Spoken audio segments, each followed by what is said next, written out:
school board, we have a motion that the closed meeting be closed and the school board certifies that to the best of each member's knowledge, only public business matters lawfully exempted from open meeting to which the certification applies, and only such business matters as were identified in the motion concerning the closed meeting were heard, discussed, or considered. So moved. We have a motion and a second. Ms. Shuttleworth, would you please certify? Yes, ma'am. Yes. Yes. Yes. Yes. Yes. Yes. Yes. Thank you, ma'am. I'd like to welcome everyone here tonight. We've been doing some training in here, so the tables and all are still set up for that tomorrow. Don't worry, we're not going to get anything to eat. I've already checked. So anyway, I appreciate y'all attending, and if y'all please stand and join us in the Pledge of Allegiance in a moment of silence.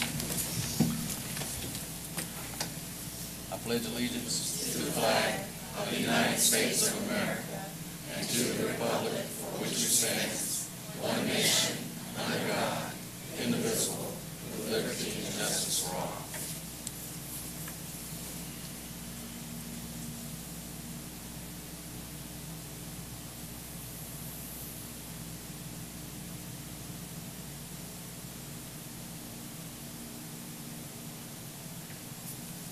Thank you.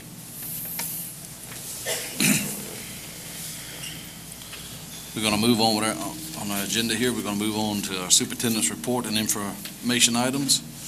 We're going to subject A, Dr. Hackney, Dr. Thornton. I think that's.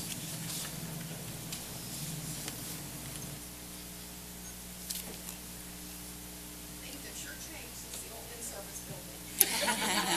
This looks beautiful. Here we go.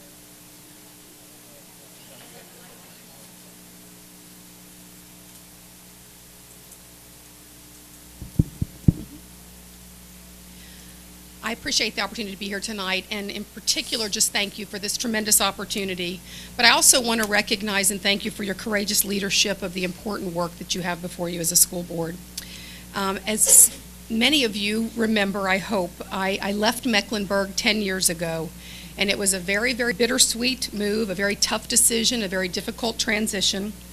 But I've had a wonderful experience, a wonderful 10 years in Charlotte County. I don't regret a bit of that. But I am so incredibly grateful to be coming back, to have been led back home, not just to be a part of the great work that you're doing here in Mecklenburg, that you've started here in Mecklenburg, but I want to be a part of helping grow that work, to finish that work, some of the work I started 12 years ago, and in my career in this county that I have grown to love so much over the past 12 years. While living in Charlotte, I haven't had much opportunity to follow the Mecklenburg County news. I told Dr. Thornton today, something tells me that I'm going to have to start doing that. But I am certainly aware that there is much controversy surrounding the, again, courageous transformation this division has embraced on behalf of its children and its students. I've been made aware through a number of outlets of some significant misunderstandings and misconceptions surrounding this work. And I look forward to supporting Dr. Thornton in correcting these unfortunate inaccuracies. And I will certainly always be available by phone or email to answer any question or correct any misunderstanding about the important challenges in instruction before us as a system. So much of what I have heard and read recently is not accurate. I think it's innocent, but I think it's not accurate. And I look forward to helping clear up much of this misinformation. In the very near future, I'll be working with Dr. Thornton to facilitate a number of forums to ensure that accurate information is not just disseminated, but that the inaccurate information is addressed and corrected. I want to share with you, I don't officially start, and I know you know this, until July 1st, but I've had an incredible opportunity this week to visit Mecklenburg County and work with our staff here in charting out our direction for next year. I've gotten to see our terrific instructional coordinators and administrators and teachers in wonderfully meaningful PBL staff development, and I have been so genuinely impressed. They are working so hard in support of this work. It has such urgency, as I know all of you know. Sadly, with the best of intentions, we as a national public education system have fallen considerably behind in the preparation of our students for college and for 21st century work, as compared to other countries whose children are competing for those same college admissions and jobs. This is why we have to rethink what we are doing, and we have absolutely no time to waste. Now, here's the good news I want to share with you. I don't believe we're really changing anything. Good instruction is good instruction. We honor that, we value that, and we don't want to change that. However, we are paying the price as a national and state accountability system that has for the last several years valued teaching to a test over student learning at a deeper level of understanding, application of the content, synthesis, analysis, etc. Our kids have learned to memorize, in some cases at the expense of being able to think critically, to solve complex problems, to be creative, to communicate effectively. All those examples of critical 21st century skills our colleges and our business communities continue to tell us our students need more of. So as I see it, the real work before us involves simply continuing to teach the same content, but with our great teachers that we already have, but teaching it at a deeper level of understanding. PBL, which I know has been the topic of lots of conversation, is one strategy through which this happens beautifully and naturally. We're promoting it in Charlotte and in Mecklenburg because we think it is one of the best. But there are others. There are other strategies. And we hope to support our teachers, the real experts in instruction, to design their instruction to what makes the most sense and works for them. We're not married to PBL alone. Again, it is one of many ways to teach to a deeper level of understanding. But we are going to trust our teachers to identify what works best for them and to ensure they teach to that deeper level of learning and application of the content that our students absolutely must have. I'm anxious in just a minute to hear the scores Dr. Thornton is going to share with you, but I want you to know that we fully expect that there are going to be variations in those scores, partially because the tests have changed, partially because we are no longer able to simply teach the basic content to the test, partially because we are in a state of transition as a system and working hard to blend both the required content with the critical activities required to ensure that our students haven't just memorized those facts, but that they've acquired a deeper level of understanding of that content. This is going to take time, and all school divisions in Virginia are seeing changes in their scores. They are to be expected, but I would argue if we want to continue to simply teach to the test, we can get you those good scores. We learned to do that years ago. Mecklenburg and Charlotte have led Region 8 in the state for many, many years. But that's not the answer. The hard work before us is to continue to be those courageous leaders who reject this notion and on behalf of all of our children and their futures proudly defend that that is not enough. They deserve more and they deserve better. We are here with your support to see that this happens immediately with not 1 minute to spare. You've already made some incredibly wise and courageous decisions like changing the instructional schedule to ensure that teachers have adequate time to plan, design, and collaborate on designing instruction that not only meets the requirements of our new SOL tests, but more importantly, the 21st century skills and competencies our children must have to be successful when they leave us. You are commended for having done that. You've committed to best practice training for all of our instructional staff, and it is paying off. Trust me, I've seen it this last week. You've stood up to the criticism and defended that our kids are going to get the best, even though it is harder and is more controversial. On behalf of all of them, I thank you. I also personally want to thank you for your confidence and your trust in me. We will not let you down, and most importantly, we will not let one single child be cheated from the comprehensive education they expect and they deserve. I'm honored to be joining you all, actually returning to be a part of you all, and I can't wait to officially get started July 1st. Thank you.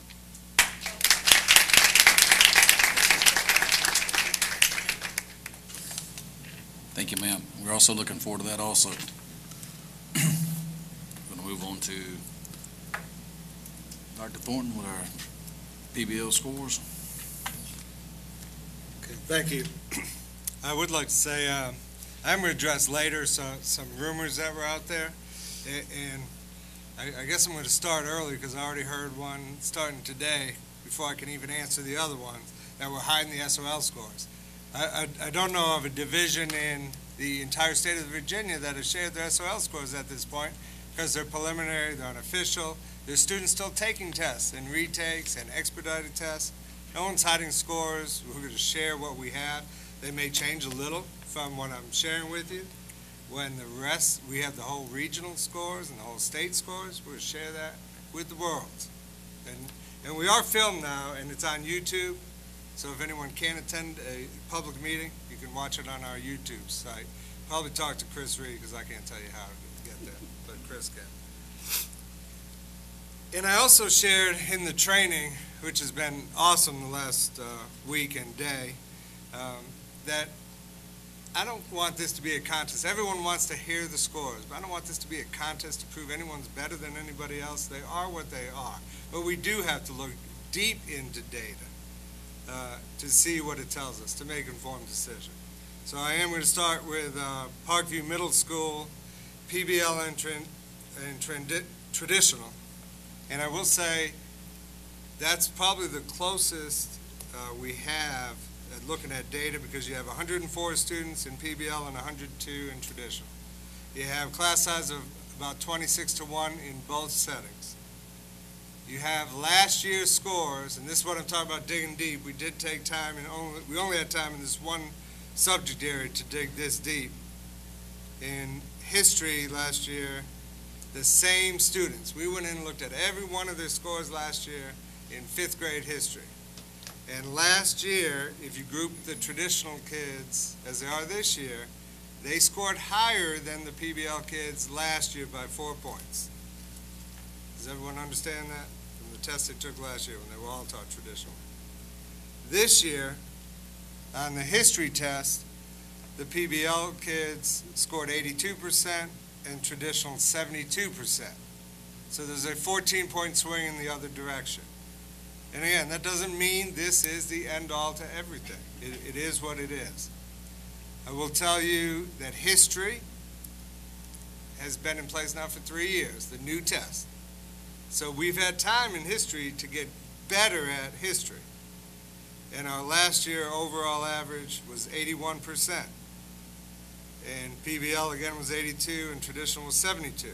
Our overall is now 76. So after 3 years of getting good at this test, we're going the wrong direction. PBL did score 1 point higher than last year, but because combine them, it goes backwards.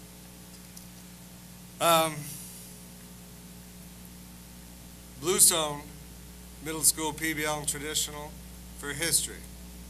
This is a tougher comparison because PBL had 25-1 and 101 kids. Traditional had 35 kids and about 18-1 class size. And their scores were 67 PBL and traditional 74. So traditional scored higher, 67, 74.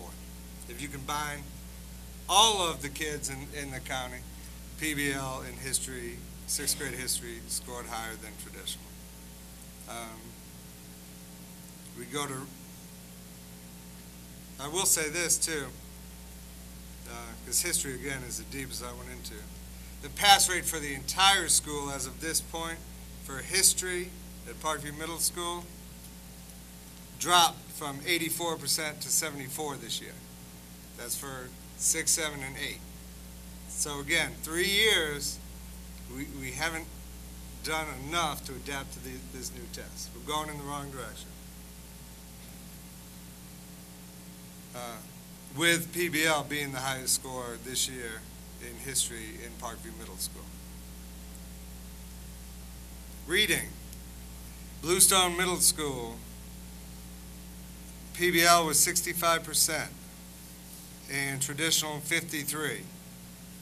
The overall school for reading was 62. That's all grades. Parkview Middle School reading, 74% PBL, 60% traditional. The overall school average for all reading, 65%.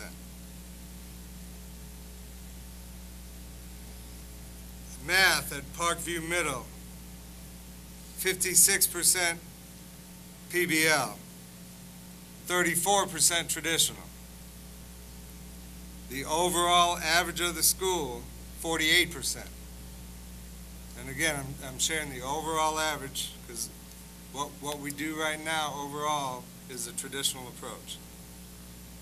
Bluestone Middle School, we have a pleasant surprise, and I am going to point out one individual. Bluestone Middle School PBL, 61%.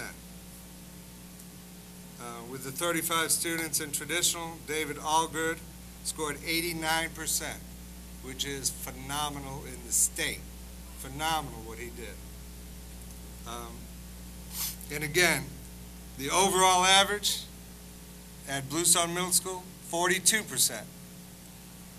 So I'm going to go back, 61 and 89, blow away 42%. So you can only imagine some of the scores that made it 42. We've got some challenges. I do want to say how we use data. David Allgood's a great example.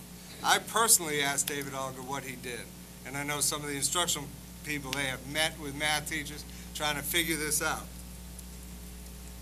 Laura Pittard and some of the math teachers got together at the end of last school year, the beginning of this school year, and said they were implementing a 40-40 format with I Can Learn Math. It's a computerized program. They self-pace through the program. 40-40 means for 40 minutes, half of the kids are doing independent work on a computer. For 40 minutes, they're with the teacher getting a lesson. So they get the best of both worlds, a computer lesson, work on their own pace, and the best of a teacher. And that was the format they chose. As we put these things together, they decided that if a student got stuck for 2 lessons, they tried a lesson and they failed the test, the mastery test for 2 lessons, to move them on. And there was some talk about that. I heard talk about that. Coming back from the committee said, is that the best thing? And we all questioned that. Is that the best thing to move them on? And the consensus was, yes, let's move them on because the teacher's got to fill in the gap. For whatever reason, they couldn't get that computer lesson. And David did that faithfully. If there was 2 lessons they missed, he moved them on and he remediated them himself. So he implemented the program with fidelity. All of his kids finished the curriculum. So that's one of the data points we have to look at. Did all of the others finish the curriculum? And we also look at his lessons that he taught. He said he taught a lot of higher order multi-step problems, which are the more rigorous tests. So that's kind of how we dig deep and try to find out what is working best so we can share those strategies. But I do want to say hats off. That's a tremendous score. So bottom line, I would like to say I have talked to some other counties. They're hearing some of the same things we have, and I will share all the scores when we have all that figured out. But we are seeing the same teacher last year who had a very low score in math jumped like 20 points, which we're thrilled. Then we had a teacher who scored very high last year and gave advice to the region, and now they've dipped like 15 points. So there seems to be no rhyme or reason with these new math tests. So again, regionally, we're trying to figure this out and for our kids' sake. But bottom line, as far as PBL, I can say this: the scores were better overall in every subject area. They were higher than the average of the schools in most areas. And bottom line, even if they were all the same, you know what? We didn't hurt anyone by providing this instruction. What I think we did do, and I can vouch for, we gave students an opportunity to speak in public, which they have done some wonderful things. And if you get a chance next year to see our presentations of learning, where they stand up in front of 4 or 5 people and have to answer questions about what they learned, and in grade 6, I would have been terrified. They did some tremendous things, and what I heard over and over, they said, I don't know how many students said, I was allowed to be creative this year. And I thought, what a wonderful thing. And so our kids can communicate better, and they learned how to work together. And they told us some of those stories. Some of those were big challenges for them, working in groups.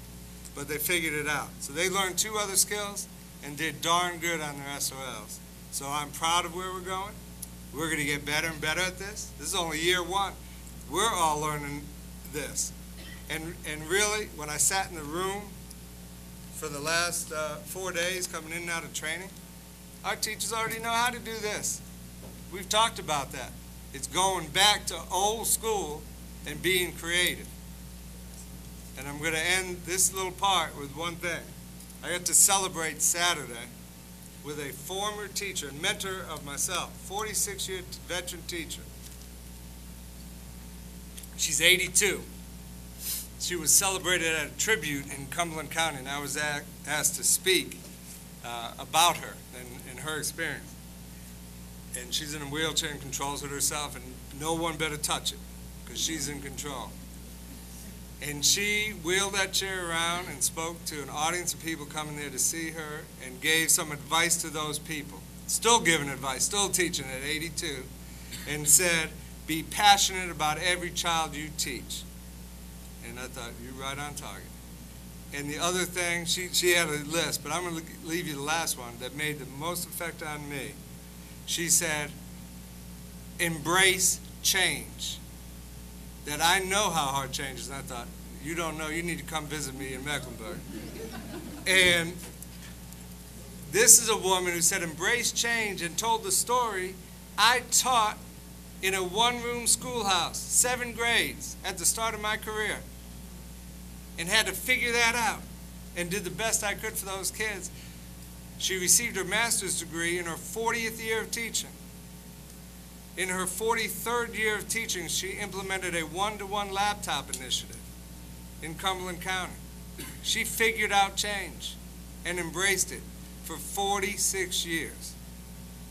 And if there's any constant, it's change. And we better be willing to adapt and change for our kids. It's not about the adults. And we do use data to make informed decisions for our kids. Done with the data. Unless anyone has questions about it, and we'll do a further update in the future. Everyone good? I have a question. Yes, sir.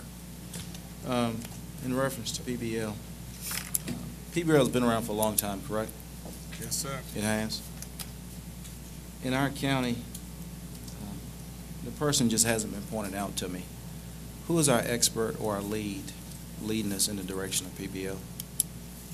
Who's leading it? Yes, who's the expert that we're relying on for PBL?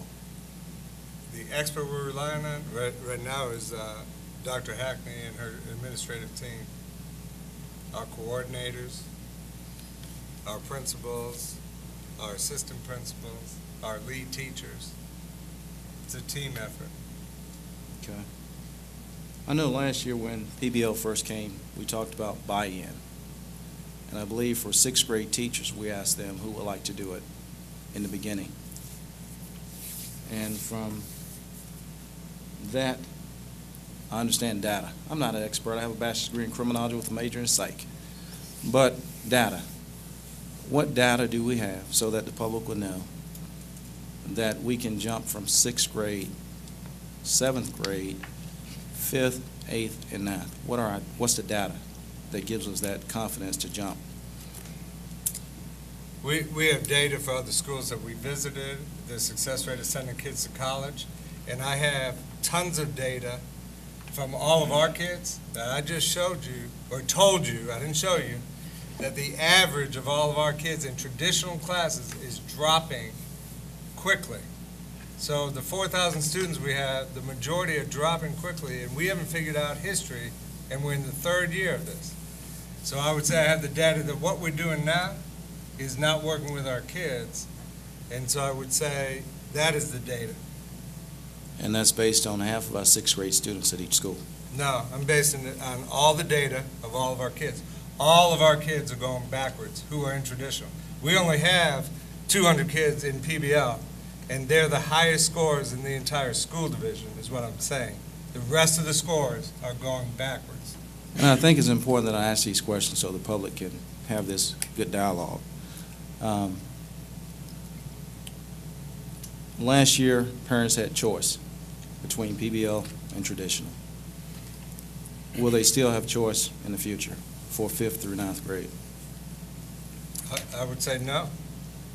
It's not a program, it's an instructional delivery system. And I think Ms. Hackney said, and I said it to our teachers the other day, it's not that you had to be doing projects all the time. And I said, I wish we didn't call it project-based learning. I wish we called it one of the other names, inquiry-based learning, problem-solving, 21st competencies. And what I shared with the teachers was, we're not revamping the whole curriculum, we have a curriculum. That you take that 3-week unit you had to start the year, and if you're comfortable with just putting your kids in group work for that 3 weeks, put them in group work for that 3 weeks. If you're comfortable giving them a laptop and tell them to go to research, let them do that. If you're comfortable with a 1-week project, do a 1-week project. If you're comfortable with a 3-week project, do that. So whatever makes them comfortable as they go along this journey and get better. Okay, so the parents will know, it will not be an option next year. Good instruction, no, that's not an option. No, traditional versus PBL, or deeper learning, or whatever term we're using now. PBL is traditional with projects and letting the kids be responsible for their learning. What we call traditional now is lining our kids up in rows and having teacher drill and kill them with handouts. Is that going to be the standard and be allowed? No. Not by me and this administration, and I don't think by the majority of our teachers. The majority of our teachers don't do that now. They do a lot of these strategies now. We just haven't called it anything before. Do we have a written plan of implementation? Yes, we do. What is that? It is next year to expand 6, 7, 8, 9, 10, and going down the other way is 5, 4. The following year would be 3, 4, 5, 6, 7, 8, 9, 10, 11, and 12. So within 2 years, or 3 years, full implementation of PBL. And we do have a written plan. Yes. When was that written? I haven't seen it. We haven't shared a written plan with the board. We have a lot of written plans about a lot of different things we do that we don't share with everyone. Can I make a comment? I'm sorry. No, not quite. I'm just curious. I know it was initially 6th and 7th grade. Mm-hmm. That was the initial plan I was told. I don't know whether or not it was a verbal plan or a written plan. But we went from 6th and 7th grade to 5th through 9th. I'm just wondering, when was that written plan put in place? It wasn't an established written plan. We went back to the school level and site-based management and said, where do you want to implement this program? And some people even talked about doing it 4th and 5th. Bluestone Middle wants to do it 6th, 7th, and 8th. And we gave them the authority. If your team is on mark and you can get them all trained, then we back you 100%. Okay, yeah, I would just like to see the written plan versus a true plan of implementation. And I know you said Ms. Hackney is going to be the expert. And I'm curious as to whether or not the implementation that we're doing in Mecklenburg County is in line with what you did in Charlotte County. We had the luxury of a little more time. We started 4 years ago. So we're finishing year 4 of the 5-year plan. But we started it 4 years ago. The urgency only becomes greater each year because our kids, both statewide, nationally, and internationally, continue to fall further and further behind. We took it very, very slowly even before the SLO test changed because we had that luxury because we started it a long time ago. Right now, it has much greater urgency because as a division, we're such further behind. So you're in year 4? Yes, sir. What grade levels are doing PBL? This year it's all Everyone? Uh-huh. And it took 5 years to do it? 4 years? Yes, over a 4-year period, we got there. And saying that you're going to be coming on board to this county as our expert with it, the path that... I'm happy with that, thank you. Okay, you feel comfortable with the implementation of 5th grade, 6th, 7th, 8th, and 9th? Yes, and let me tell you, this is okay. In an ideal world, with change of this magnitude, change needs to be slow. It needs to be strategic. It needs to be systemic. You use the term buy-in. I totally agree with that. In an ideal situation where you have the luxury of time, the urgency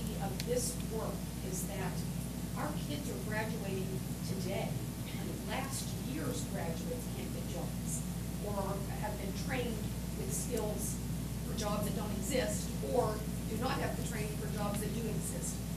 As of today, there are over 8,000 STEM jobs in this country that cannot be filled because we don't have graduates that are trained with those skills. 8,000 jobs, STEM jobs that are going unfilled. So I totally appreciate your point, and I think it's a good one. And change leadership, it does need to be slow, and there does need to be buy-in, it needs to be strategic.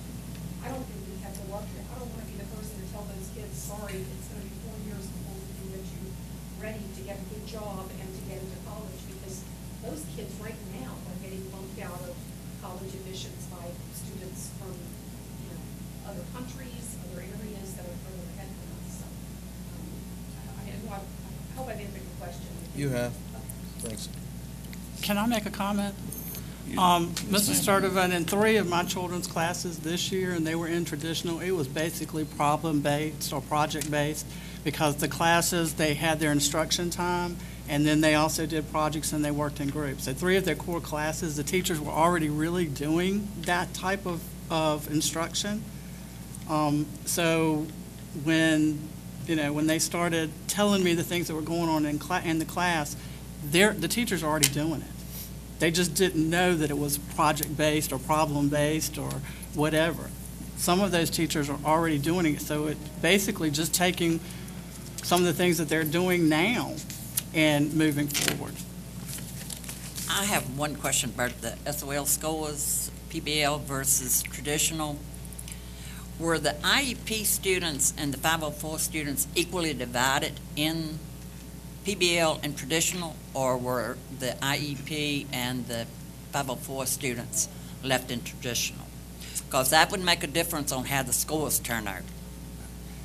It was voluntary, so I don't know if it was exactly equal or not, but the way to answer that question and the way it was asked to me by someone else, were the PBL kids a better group of kids than the traditional kids anyways. And that's what I talked about in history when we dug and looked at that. Every student, whether they had an IEP or not, we looked at their previous score, and their scores in traditional outscored the PBL kids last year. And this year, the PBL kids are outscoring them in history. So yes, they're all accounted for. Every score is accounted for. And wherever we have a special ed child, we also have inclusion teachers to help as well, which we did not have in PBL. One comment. Yes, sir. One question. We're going to implement ours identical to what you have at the present in Charlotte County. I've been asking a lot of questions, and I understand that they may be going to make their PBL training a little more lax now in the future and make it just one tool in the toolbox and actually let the teachers decide how much of each they want to teach. Is that happening? I know you're leaving, so maybe it's happening after you leave, but if ours is not going to look like theirs, then why is ours better than theirs, and theirs has been working? Or I don't know. I'm just asking. Okay, that's a fair question. I think the difference is that we're truly at a point where we can just let go. All of our teachers have been trained. They have embraced, how PBL is going to support their instruction in each of their content areas in their classrooms. And now we're really doing what we said we were going to do. I mean, you are the expert, you are the designer of instruction. Just ensure that deeper learning is a part of your teaching.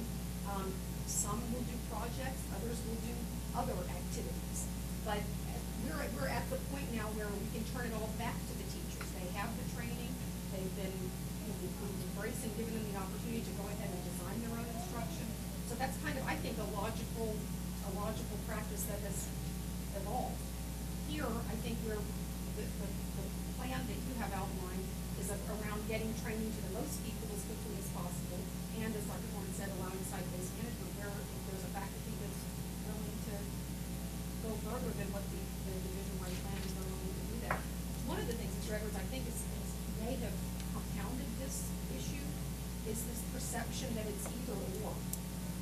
It's all traditional instruction. As a matter of fact, some of the biggest aha moments for us in Charlotte were when teachers said, so you're just basically giving us permission to go back and teach like we did before the SOLs?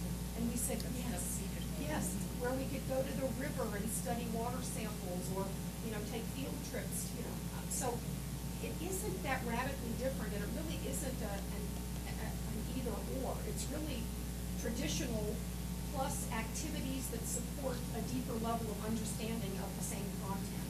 And teachers having the latitude to embed those activities where they're appropriate. It's not as, you don't see it as much in math, for example, and that's okay. You see it a lot in history for the obvious reason, and language arts. So, I think that's a logical evolution of a 5-year plan whereby everybody gets it to the extent that it's going to support their instruction, and at the end of the day, they're committed to teaching through these strategies, teaching to a deeper level of understanding.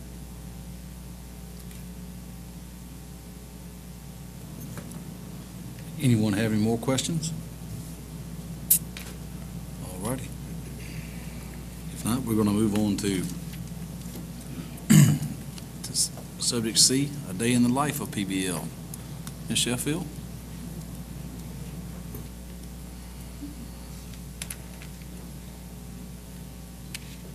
Good evening. My name is Amber Sheffield. This is my second year teaching in Mecklenburg County. This past year I taught 6th grade language arts at Parkview Middle School. Before I begin my activity with you, because I am going to have you do a little something tonight, I would just like to let you know that I am a native of Mecklenburg County, born and raised here. I graduated from Parkview High School in 2007, and after graduating from Radford University, I knew I wanted to come back home and teach. So this place is very special to me, and the children here are very special to me as well. I learned a lot here in Mecklenburg through education. I had some wonderful teachers, some who are still very special to me. However, I was also, during that time, the teachers were very into testing. I did a lot of slashing the trash. I did a lot of multiple choice. And through this, I learned a lot of lessons. I would like to share a personal experience with you. And I'm hoping that by sharing this, you'll understand how much I love this new program that you have chosen to start. In my 10th grade year, I took Algebra 1, Part 1. I was a struggling student all the way through school. I spent hours doing homework every night with my mother at the supper table. School did not come easy for me. They told me at the end of Algebra 1, Part 1, that if I received an A in the class and worked very hard, I would be allowed to take the SOL test, and I would no longer have to take Algebra 1, Part 2. So I worked very hard. I made an A. I did exactly what I was supposed to do. One day when I was at school, the teacher chose to announce in front of everyone who would be taking the SOL test and who would not. My name was not called that day. I was not allowed to take the test. I immediately started wondering, what had I done? What could I have done differently? I approached the teacher and asked her, what is it that you're missing from me? She said, you're not ready. You won't be able to pass it. So I went home that night feeling absolutely, excuse my language, but stupid. I felt like I couldn't do anything. I went home and I cried to my parents that evening because I wanted to know what could I have done differently. Because basically she looked at me and told me I wasn't good enough. My mom went to that school the next day and she fought for me. She was the one who believed in me. She was the one who approached Mr. Taylor and approached the teacher. The teacher didn't even know who I was. She told my mother the reason I wasn't taking the test was because I was absent so many times. My mother looked at her and said, my daughter has not missed a day of school. My junior year in high school, when I was taking biology, I worked very hard again. I received an A in the class and I knew I was ready to take the test. When my teacher called me outside, she told me I scored a 399. She made me feel as if I was nothing. When I went to the classroom, obviously I was crying because I was one of my first friends to know that I had failed a test. I had failed this test that we worked so hard for all year, that I filled in every multiple choice answer, that I slashed every piece of trash, and I still failed it. But yet she praised the young man standing beside me who didn't pass the class, but yet passed the SOL. So when I graduated from college, I knew that when I returned to Mecklenburg County, I was in it to build relationships with my children. I was in it to show every child that you are wonderful, you are smart, and you can do it. So through this project-based learning program, that's what's happened. I have hopefully shown my children that they can do anything they set their mind to. And that's what my teaching is, and that's what project-based is. It's believing in our children in a way that I don't think they've ever been believed in before. It's being there for them when they have no one else in the world to count on. So I would like to share an activity with you. I'm going to ask you to close your eyes at this time. And if the audience would like to participate, you may. I want you to clear your mind for a moment. Don't think about what's going on right now. Don't think about what you have at home. Completely empty your mind. I would like for you to imagine the first day of school. I'm standing there in the hallway. The students are running towards us. They're filled with nothing but smiles. They're excited. I'm nervous. It's a new set of babies. I got to do everything I can for them. Every day after the first day, those children run down that Parkview hall, smiling, hugging us, telling us how much they missed us over the weekend, explaining to us that they wish spring break would have never happened. All they want to do is be with us. I want you to imagine those students who have continued to fall through our educational cracks. Those students who never get recognized. Those students who have never passed an SOL test are now standing before you with such poise. They're speaking to you as if they're a 21-year-old adult in college. For the first time in their life, they feel special. They feel proud of who they are. Now I would like to take you to the last day of school. Our students have just finished presenting. We have just finished receiving the warmest hugs. Our students are no longer smiling, though. They're crying because they don't want the school year to end. So I'd like for you to open your eyes. That was teaching for me this year. Everything that you saw is what I got to see every day. And that's what education is about. And that's why this program is so important, because every child needs to feel loved. Every child needs to fall back in love with learning. No child deserves to feel how I felt those 2 times after taking a test. Nobody deserves that. Every child should feel proud of themselves, and that's our job as educators, and that's what this program is helping us do. So I would like to thank you for this past year. I would like to thank you for allowing me the chance to watch our Mecklenburg County students shine in a way that they have never shined before, watching them fall back in love with education. You allowed us to do this, and I would like to thank you for that opportunity.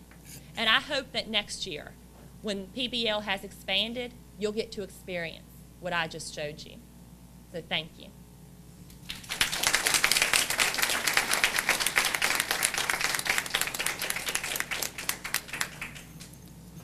Thank you, ma'am. We're going to move on to subject D, our construction management. Dr. Thornton. Chairperson. Yes, sir.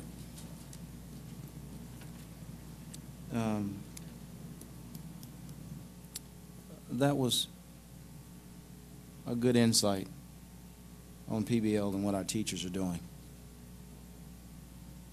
I feel that, however, elementary school teachers, I've been to elementary schools and I've seen kids love their teachers who are teaching traditional. PBL is, my son, 6th grade, did it. He had a good year. Yet, I've seen traditional elementary school students with that excitement as well. So, I just wanted to make that point. I'm excited about PBL. My son did it. But I have to say, I've seen teachers at our elementary school, all of elementary schools, kids have that excitement. They love their teachers. And it's great when teachers love their kids and give it back to them. And if our teachers aren't loving our kids and making them feel special, whether or not it's traditional or PBL, I think that's a problem. But I want to thank you for sharing that with us, with your experience. That's all I want to say. Yes, sir, go ahead. Yes, ma'am. And you are right. You know, I had the experience at Chase City Elementary School. That school is filled with so much love. I mean, when you walk in there, Miss Colgate comes across the inner Right. tribe. I love you, children. Right. You know there's no other place in the world that can fill with that much love. But sometimes my fear is that when these students come to middle school, that love begins to fade away, and that's what needs to stop. I think that sometimes when the students come into the middle school, we expect them to know so much and expect them to do so much. We expect them to walk like soldiers and be grown adults, but they're still children. So I completely understand your perspective. I've seen it at Chase City Elementary, and I know it's like that in the other elementary schools. But it's time that our middle and high school students feel that same amount of love. And that's what this is what this program is going to bring. So it will no longer stop at 5th grade. It needs to carry all the way through 12. Okay. I'd like to add to that. It does coincide with the first person we met from High Tech High who started High Tech High. Started High Tech High because of just that. He said the greatest learning happens in elementary school because you're in reading groups, you're in small groups, and you're on the rug over here, and then you're on the beanbag chair over here, and you're allowed to touch things with your hands and learn through discovery, because everything's new. It's discovery learning. And so he actually said he designed High Tech High out of elementary school, because he said in his vast experience, what he saw was once you leave elementary school in that environment, you then go back to put everyone in a row, and that is exactly what we saw here, that once you left the elementary school, you were back in a row and getting ready for those SOLs. And some of the things we saw here in the elementary school is once you got onto 4th and 5th grade, again, with that pressure of passing the 3rd, 4th, and 5th grade SOL tests, we forgot about all the good things we did in K1 and 2. So, yes, what this whole initiative is about is going back to the best part of learning, which is those individual circles and letting the kids discover their own learning. So it does go right back to elementary school. I think, sir, you're next on the construction management. Yeah.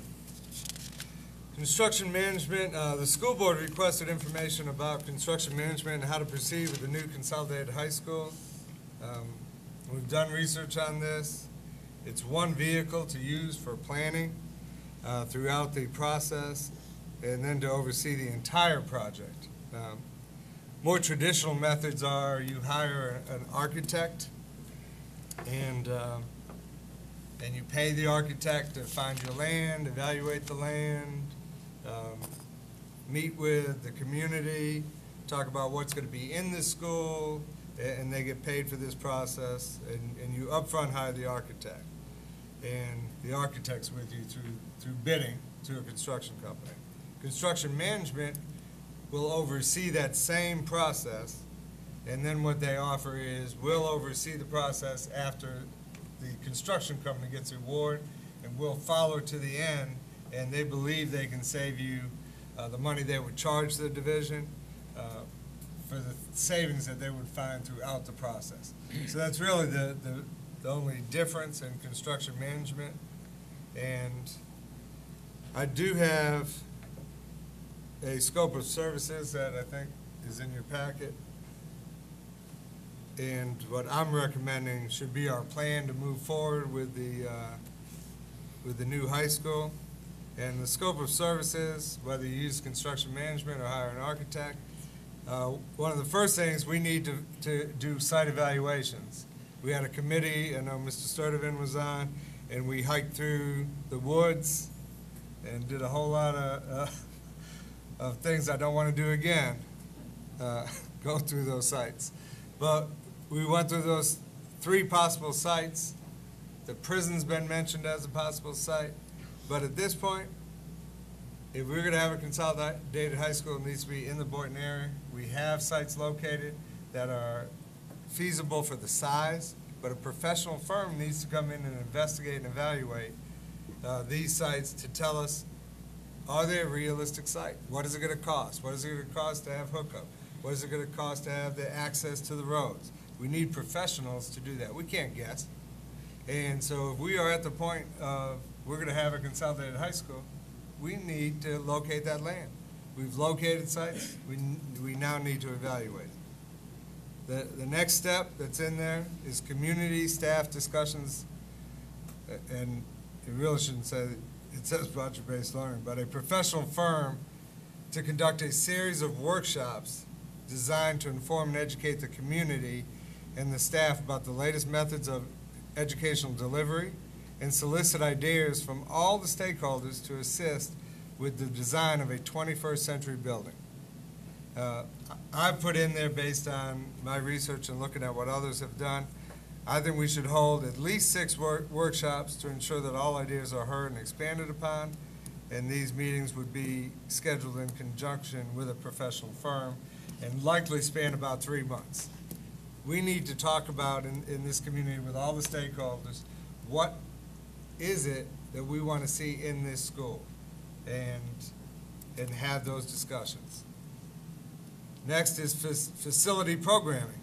After all those meetings, a professional firm needs to disaggregate all that information and put it into actual square footage of how much each space will be, and make recommendations for other unscheduled spaces that, as we don't think about how big restrooms have to be, circulation, etc. And this will provide a complete picture of the required areas, and it will also give us a budget to look at. And that process takes about 3 months. And then the last thing, develop a project budget.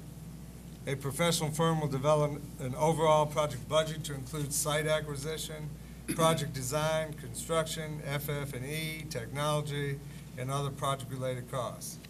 This will give us a comprehensive, accurate view of the total cost of developing the new high school. The project budget will be developed following the completion of the facility programming and site evaluation activities. So this scope of services leads us to finding the piece of land that's appropriate, researching what we want our new high school to have in it, and then having the experts tell us how much is that going to cost. And then some decisions have to be made, because we probably ask for a whole lot more than we can afford. And that happens in many processes like this. We have to decide what we need, what are our wants, what are our needs, and make decisions. My recommendation is that we make a formal request to the Board of Supervisors to fund the scope of services presented at the meeting in order to purchase land and do a preliminary design to provide a comprehensive, accurate view of the total cost of the new high school. We need to work with the Board of Supervisors throughout this process to remain transparent and keep all parties informed. I would suggest that we ask them to fund this prior to us sending out a revised RFP. Our current RFP had the full scope and sequence before and after having the bid done and having a construction company oversee the project. I believe we should only request this reduced scope that I've shared with you tonight that would get us to making a decision of do we have the funds to move forward. And we need to be good business partners and make sure this will be funded before we ask companies to work on proposals. We haven't had the best track record lately. I'd like to ask that we have these funds to purchase the land, to evaluate the land, and to do this small scope prior to sending out an RFP and let someone go through all that work, and then we're not going to do the business with it. It's not good business. So that would be my recommendation. Are there any questions? We're going to try to bring this up at our next meeting this month as far as voting on, or we're going to try to do it, Mr. Perrier? Yes. Does that come up at our next meeting or I think we need to try to have it on the agenda for the next meeting. for action? Okay. I think before that happens, somebody needs to talk to the county. They can probably answer the revenue question without us voting. I mean, they appropriated a certain amount of money for us to build a new high school, $2 million per year. We spent $6 million of that in our elementary schools. So I think the question we need to ask, are they going to advance us money on the next $2 million per year? Or are we going to have to wait to get enough money to purchase land and to do this? I mean, couldn't that be a question without all this vote? Well, we have until, Mr. Perrier, we have until our next meeting. Yeah, sure do. I mean, we got a county administrator that knows how much money's in our account. All we need to do is ask him, and he'll tell us. Can I comment on that? Yes, sir. Yeah. There is, if you look at the county budget, they do allocate $2 million a year to the school capital fund. That's what they chose to do. They could choose to do more if they vote to do more. The school board's responsibility is to have action to provide the facilities needed for our children. There's $23 million cash on hand in the county. That was done in the auditor's report. There's also quite a large sum in capital in the county that's not allocated directly to the school. That can be allocated to the school or any capital project this county deems as the most appropriate. I don't know of a capital project. We got the courthouse. I don't know another capital project that's more important than to house our children in adequate facilities. And I've looked at the auditor's report. There's 1/3 of what we need to put down on this project in capital funds. It's just not allocated to the schools. So I think it is a question this board needs to decide, are you going to ask that question or are you not going to ask that question? And have that discussion with the Board of Supervisors in the open at meetings like this where you should have it and not behind closed doors. We're all you're all accountable, and so are they to the public. So you need to decide whether you're going to ask the county for that money. It would approximately cost to do what I'm saying anywhere from $100,000 to $200,000 to move forward with a piece of land and find out what it would actually cost to build a school. $200,000 when we have $23 million cash on hand. I think the county can afford that. And I was a math teacher, and that's not new math. It's a matter of, is it the priority or is it not the priority? But we will have this for action. Yes, sir. Mr. We'll be Perrier. on the agenda for action on our regular scheduled meeting. I'm all for building a new school, and y'all know that. But when we present this and we start in with the public, I'd like to know what the debt service is going to be on this and how much the taxes are going to go up. I'd like to have the whole package, so when we explain it, the public will understand it, and we're going to have the public's back, and if that's what we're going to do. I mean, we just start asking for 200 here and 200 there and 400 here and 500 and $1 million here. I'd like to have the whole package put together on an estimated cost of a school, and if we get this appropriation, how much the debt service would be to finish a school.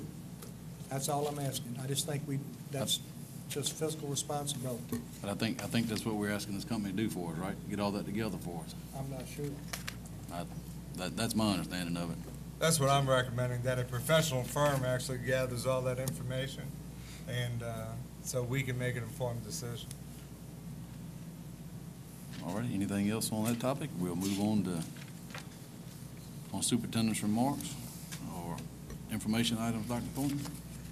We recently got a call and from a concerned parent who actually identified himself and asked why I don't defend myself with rumors and stuff. And so we just keep going round and round with some of these issues. So I thought I'm going to go ahead and prepare these remarks and share them with you. I've told my 15-year-old daughter, throughout your life, you will have people make up rumors and spread rumors. I've told her that you should feel sorry for people like this and to not pay attention when you know that what the truth really is. It's a tough lesson to learn for any child, and I don't believe in answering just random, anonymous rumors. But some people will not stop, and I believe really don't want the answers. I will answer some today for the great people in this community who do not spread such rumors and are getting confused by all the nonsense. I had so hoped the truth would speak for itself, but I can certainly agree that the time has come to work to put an end to so many blatant mistruths and inaccuracies. First, I would like to say that I am very proud of my wife and her accomplishments as a mother, a wife, and a businesswoman. She's a vice president in higher education at Airmark. Service Solutions, as you can see by Googling, is owned by the Compass Group. And Chris, you could do it if you want to, but you don't have to. The Compass Group is the company that owns Service Solutions, not Airmark Corporation, no matter how many people are determined to say they do. Therefore, my wife and I are not benefiting by outsourcing Service Solutions. The hard yet well thought out decision to move from directly operating custodial services was done to save 5 teaching jobs last year. This move saved $200,000. I fully understand ethical procurement procedures and would never compromise my family or this organization for personal gain. You can also see, if you do an internet search, that the Compass Group owns Chartwell's Food Service, that we were talking to earlier this year in order to provide a better level of food for our students. This was in response to our students constantly asking me to do something about the food and a board member that said we can do better for our students. There's no conspiracy here. After significant research and the success of contracted custodial and food service programs that have been in public education as well as in our own region, I continue to pursue the best service and fiscally responsible decisions for our school division. Next is the rumor that teachers cannot speak up or they would be retaliated against or lose their job. All staff and teachers report to a principal, who then reports to a director. If a principal wants to reprimand or non-renew a teacher, they send the documentation to the director and then to me. I then look over the information and send it to our attorney in most cases. If he says that we have sufficient documentation to act on, then I recommend this action to the board. If someone has stated to you otherwise, then ask them if you can read their personnel file, because we cannot release their information to discuss it. I do not threaten our staff. We have significant supports in place with a very logical chain of command to ensure that all employees are heard and are comfortable in their workplace. Excuse me. The band conspiracy is next. I went to both schools the day after that school board meeting that some students came forward to talk directly to the student about band. The fact that I heard that night and I wanted to verify with the students was that under the current schedule we have in place, the 4x4 block, Bluestone High School had over 50 members in the fall and a little over 30 in the spring. The Bluestone students verified that. I went to Parkview High School. that had over 50 members in the fall and only 7 in the spring for concert band. They verified that. So I asked them the question, is the current schedule working for band students? And the answer is no. Therefore, it was easy to see that the existing schedule did not work for all band students. The new schedule allows band all year long, so students will be involved in the fall and the spring. Band in high school now will meet every other day for 100 minutes, and hopefully they'll practice on the day they have off. This new schedule allows for a full band both semesters. When we all work together, we can make great improvements, and change can be good, as in this case. The new schedule allows for just as much instructional time in all courses as before. True, students will have one less choice each year. The 7-period day was the way most schools did things prior to the block schedule and is still used by many school divisions. Our associate's degree students can take one elective each year that interests them. Their other electives happen to be electives that they must take by choosing the associate's degree program. They are academic electives in which they receive college credit. All other students have 2 electives to choose from each year, and by junior and senior year, sometimes have more than 2. What this has caused in some of our classrooms is kids having to take an elective they really don't want to be into, and upsetting the children who really want to learn about that subject area. This new schedule was implemented to increase planning and staff development time for teachers to assist them in ensuring our kids get the quality education they deserve. It was put in place to give our teachers the time they need and deserve to get away from kill and drill and the old SOLs and put them over here and be creative. And what I've seen given them the time these past week has been tremendous.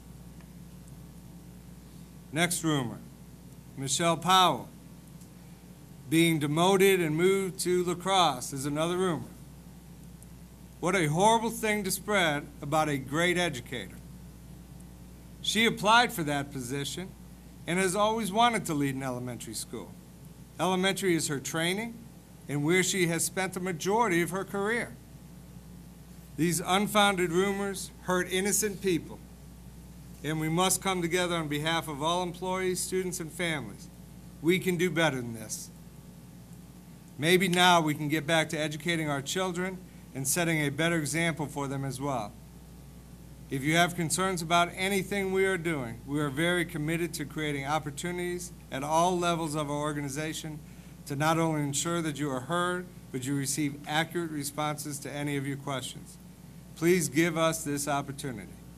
We have urgent and critical work before us, and these inaccurate mistruths only distract us from the important focus in our school division, ensuring our kids are prepared to be successful in college and the world of work. Thank you.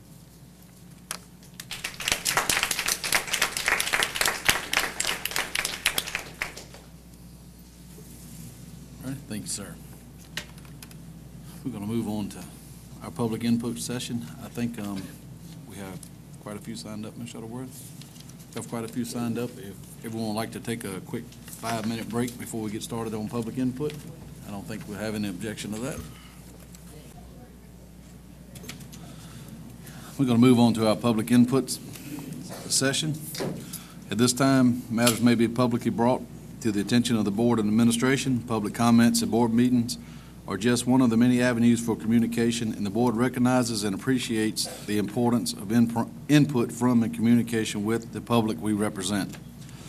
The public is invited to sign up to speak prior to the beginning of the meeting. The clerk of the school board will write down your name, address, and the topic you wish to speak about. The public is allowed 6 minutes in most meetings to express their views. Please respect that time limitation. It will be enforced. Please understand that it will not be possible. Got something on my glasses. Please understand that it will not be possible to immediately respond to questions. As a reminder, it's inappropriate. at a public meeting to make personal attacks, to be defamatory, or to disparage individuals or identifiable groups. Again, we welcome and appreciate your input. Prior to beginning your comment, please state your name to the board. Ms. Shuttleworth, we have anyone signed up?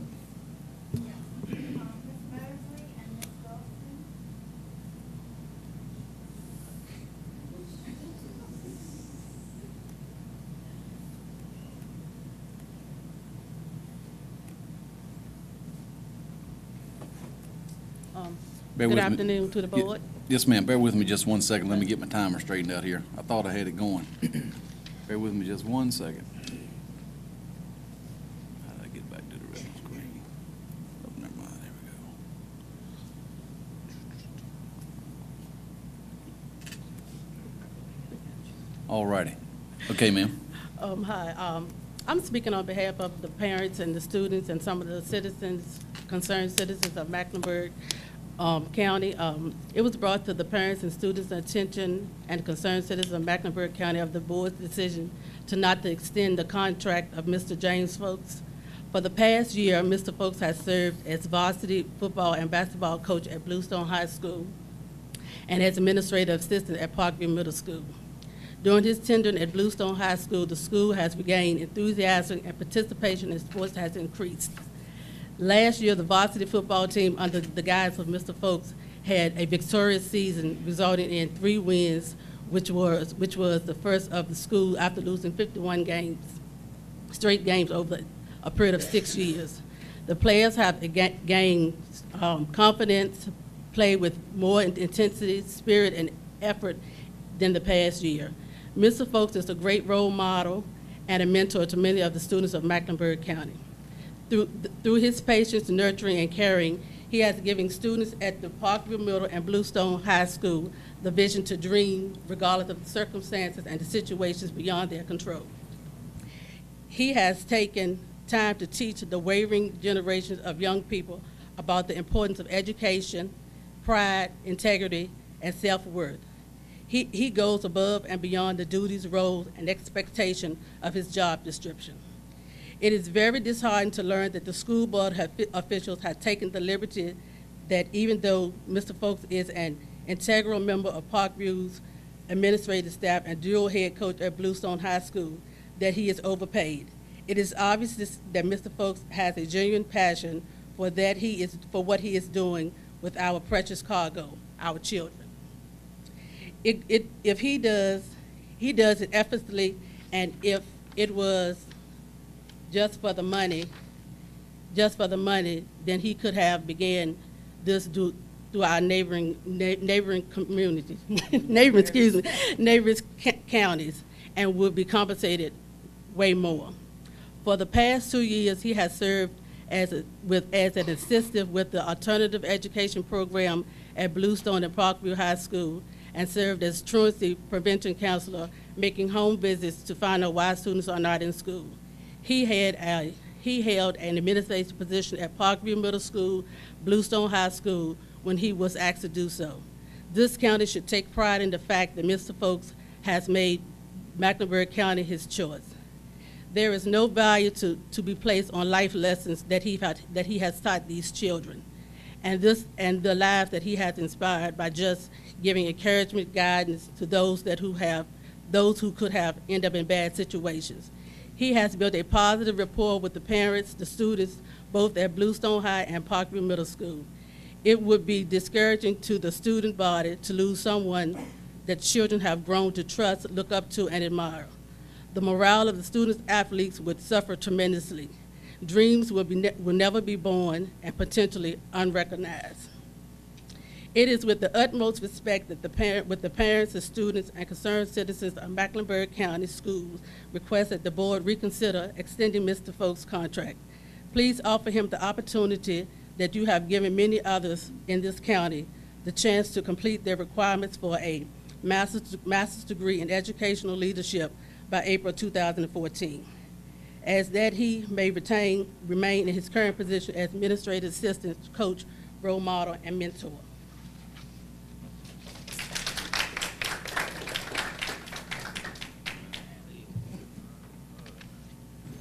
My name is Dion Moses. I want to thank you for allowing me to speak about my coach, Mr. Fuchs. In the past 5 years, I have played for many different football coaches at Bluestone High School. Even though last year was my first year with Mr. Fuchs, he began to provide some consistency within the program. There were high expectations set for me on the field and in the classroom. Mr. Fuchs made us see the connection between sports and academics. He was the first person that really talked to me about what college football coaches would expect, making me believe that he had faith I would play college football, maybe even professional football someday. Mr. Fuchs allowed our team to participate in 7-on-7, where we learn more about how to execute certain plays. Our coach allowed us to take part in different college combines.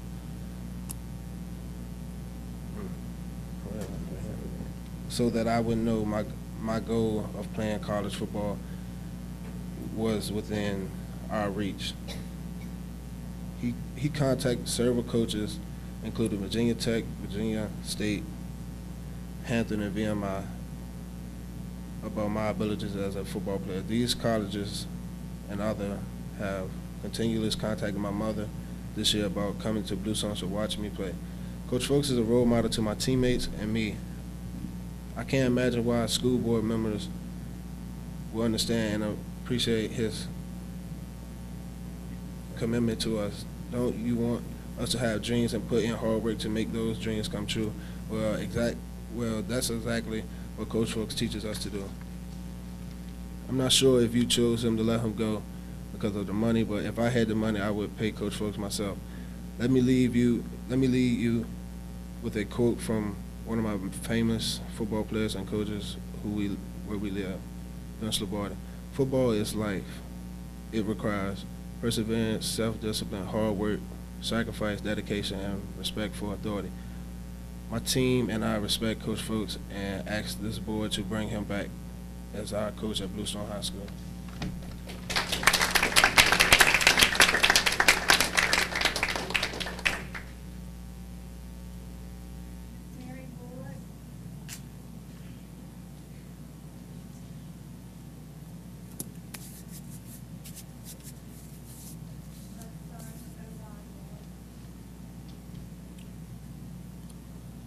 Good Yes, evening, Mr. Chairman, Dr. Thornton, and board members.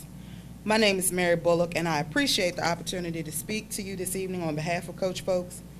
Both of my sons have played football under Coach Fuchs. When I heard that Mr. Fuchs would not be coming back to Bluestone to coach football or be in Mecklenburg County, I could not believe it, and my sons were devastated. Ovon, especially, has not always been the kind of child to attach easily to teachers or adults in general. Mr. Fuchs changed that by taking the time to help Ovon recognize his mistakes, recognize his strengths, and push him to reach full potential, both on the field and in the classroom.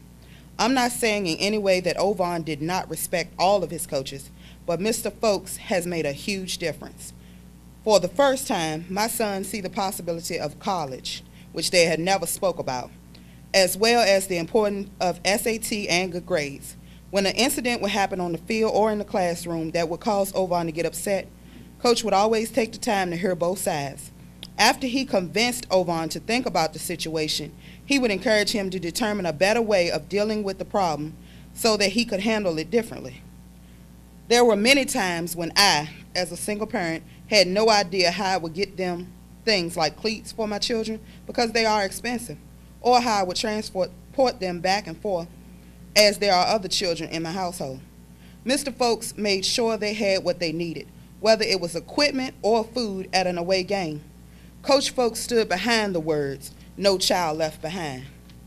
As a parent, I want my children to be surrounded by a teacher that inspires them and makes a difference in their lives, and that is exactly what James Fuchs has done. There is no question that had it not been for Mr. Fuchs, Ovon wouldn't be the young man you see standing before you today. Mr. Fuchs is a coach, a role model, a mentor, a father figure, and I could go on and on. I know that he has stepped up many times to fill positions when teachers and administrators left the county, and I feel the county should allow Mr. Fuchs extended time to do what he needs to do in the regards to salary and jobs. I am asking that the board please reconsider your decision and reinstate Mr. Folks to his previous position and return as the football coach to Bluestone Senior High. Wouldn't it make sense to allow Coach Folks to continue as one of the administrators since he has already served Mecklenburg County in capacity? I know for sure that other administrators have been hired for positions before without receiving the necessary requirements. Mr. Folks will complete all requirements for his master's degree in supervision in April 2014. Many principals have come and gone this year at Parkview. Wouldn't it be nice for the students to see a familiar face in August? I certainly think so. Thank you. Mr. Chairman, Dr. Thornton, and school board members, good evening. My name is Ovan Bullock. I'm a rising senior at Bluestone High School. A couple of years ago, I wouldn't have been able to stand here and speak at you at all. Because of my football coach, Mr. Folks, I am more confident in who I am and what I can achieve. 2 years ago, I played football for Mr. Folks, and he had high expectations for me. Through football, he has taught me self-discipline, self-determination, respect for myself and others, and that I was capable of much more than I knew.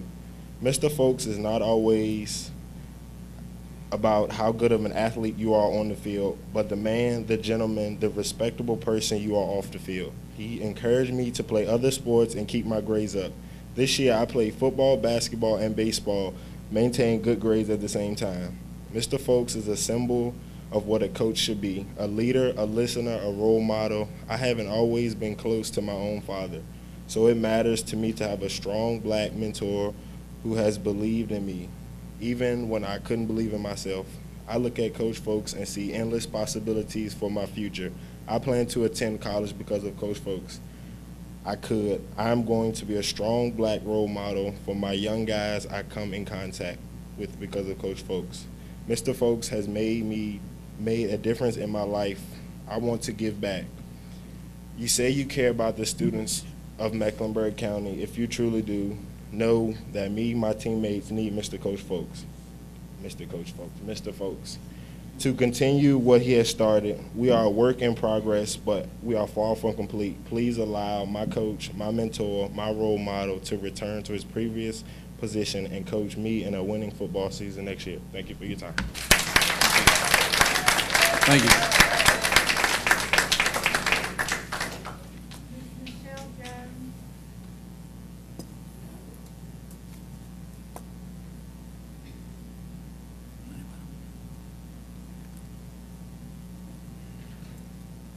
Good evening, Mr. Chairperson, school board members, and Dr. Thornton. I've stood before you before as a 6th grade PBL teacher from Bluestone Middle School, but tonight I'm going to speak to you as a parent of a PBL student.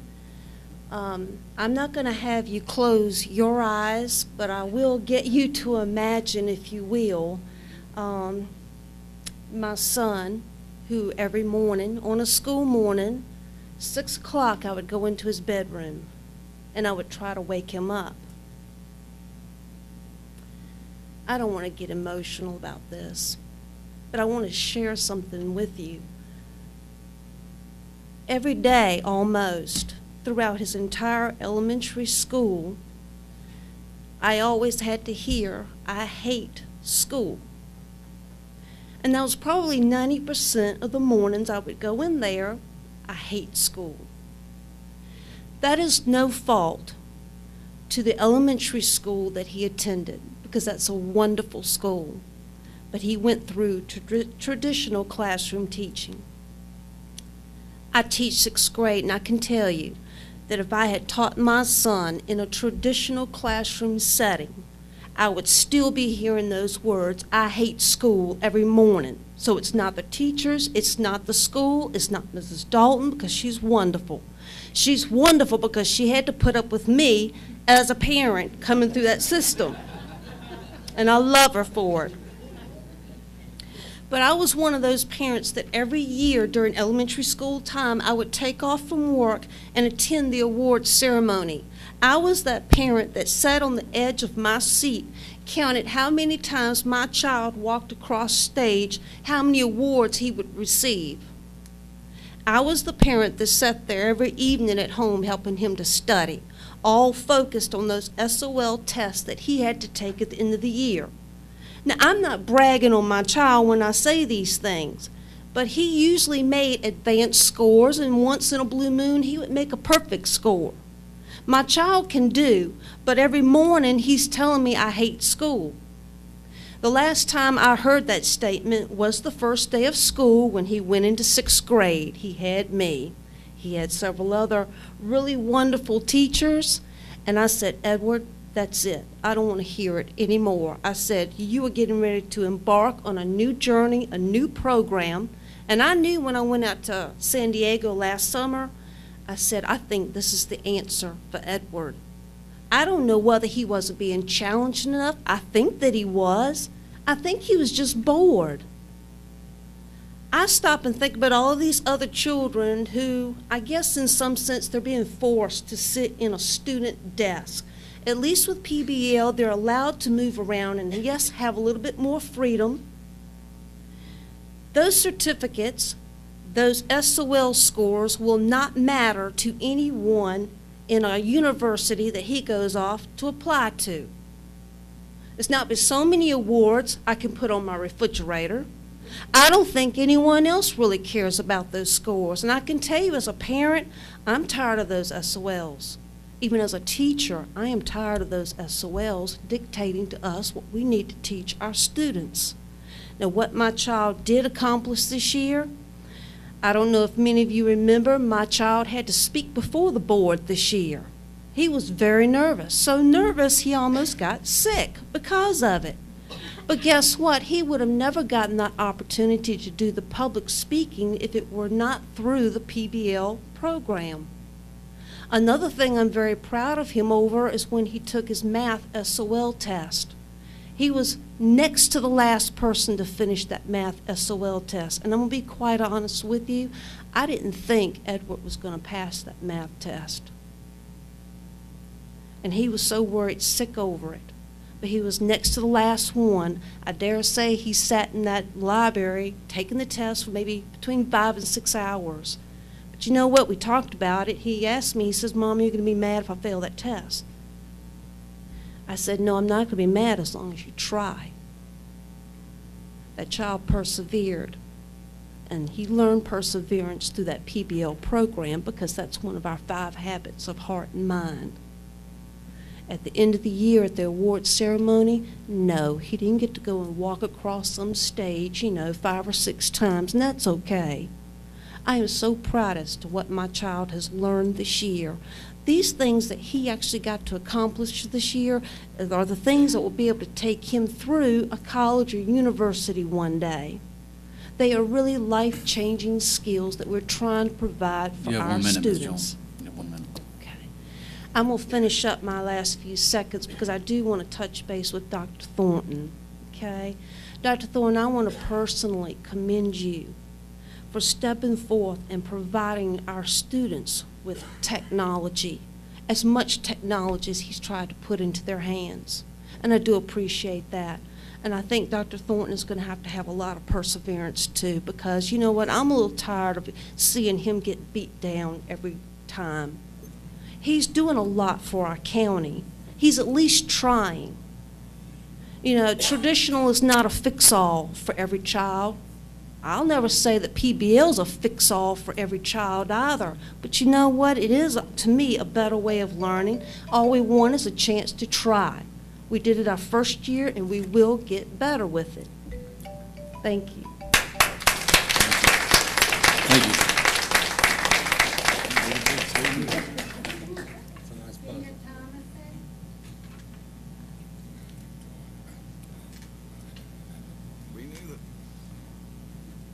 Good evening, everyone. My name is Gina Thomason, and I would like to read a letter on behalf of the PBL team at Bluestone Middle School. Dear school board members and Dr. Thornton, this letter is in response to inaccurate information and presumptuous statements made in a letter to the editor in the local newspaper. We, as the project-based learning team at Bluestone Middle School, would like to clarify some of these misstatements. First, we would like to respond to a parent calling displayed projects arts and crafts that demonstrated little in the way of core education. This is simply not true. Projects produced this year addressed core content derived from the Virginia Standards of Learning and created meaningful learning experiences for our students. Students learned through the projects, but teachers also used focus lessons, homework, research, technology, reflection, note-taking, multiple choice tests, assessments, critiques, writing, and even textbooks. This seems to be a major misconception of PBL. While the project itself drives the instruction, the Virginia Standards of Learning are still the foundation of the curriculum. The next issue we would like to address is end-of-the-year awards ceremonies. The parent in question stated that her daughter walked away this year without a single award. Together, all of the 6th grade teachers, not just the PBL teachers, decided to focus more on celebrating what all of our students learned, rather than singling out specific students for their academic achievements. Together, we gave it a new title, Celebration of Learning, where every student had the opportunity to participate and share in this celebration. We also celebrated the 5 habits of heart and mind, which are to show respect, creativity, integrity, effective communication, and perseverance. These 5 habits were the focus for developing a new school culture for student behavior and academic expectations this school year. Students and teachers selected a variety of classmates throughout the entire 6th grade who exemplified these habits. By recognizing these students, we hope to continue our quest to change the culture of Bluestone Middle School. As change takes time, there were still some traditional awards given, such as Principal's Honor Roll and Perfect Attendance. Overall, we felt that our newly formed Celebration of Learning was a huge success, and we received a great deal of positive feedback from those in attendance. Finally, we would like to address the following presumptuous statement that we were shocked to read in the local newspaper. A parent stated, and I quote, "I did meet with some of the PBL teachers earlier this semester to discuss the downslope of my daughter's grades this year. I watched them try to sell me a product with much enthusiasm that their eyes told me they just don't believe in, at least not the way they are required to teach it. Not one of them said this out loud. In fact, I would like Dr. Thornton to know that they did their very best to sell it, but I'm not buying that swampland either." End quote. As a PBL team, we did meet with a parent concerning her child's progress. We are concerned that a parent would go so far as to presume what we were feeling at that meeting by the look in our eyes. We fully support project-based learning, and we are quite proud of everything we and our students accomplished this year. We are not trying to sell anyone a swamp. We are professional educators who are implementing a new program in which we fully believe and support. Project-based learning is a method of instruction that delivers the content through meaningful projects and deeper learning. We are confident that our students have acquired skills that will help them become better citizens and lifelong learners. Respectfully submitted, Gina Thomason, teacher; Michelle Jones, teacher; Penny Miles, teacher; Matt Elam, teacher; Laura Pittard, PBL administrator; Heather Tuck, PBL administrator. Thank you. Thank you.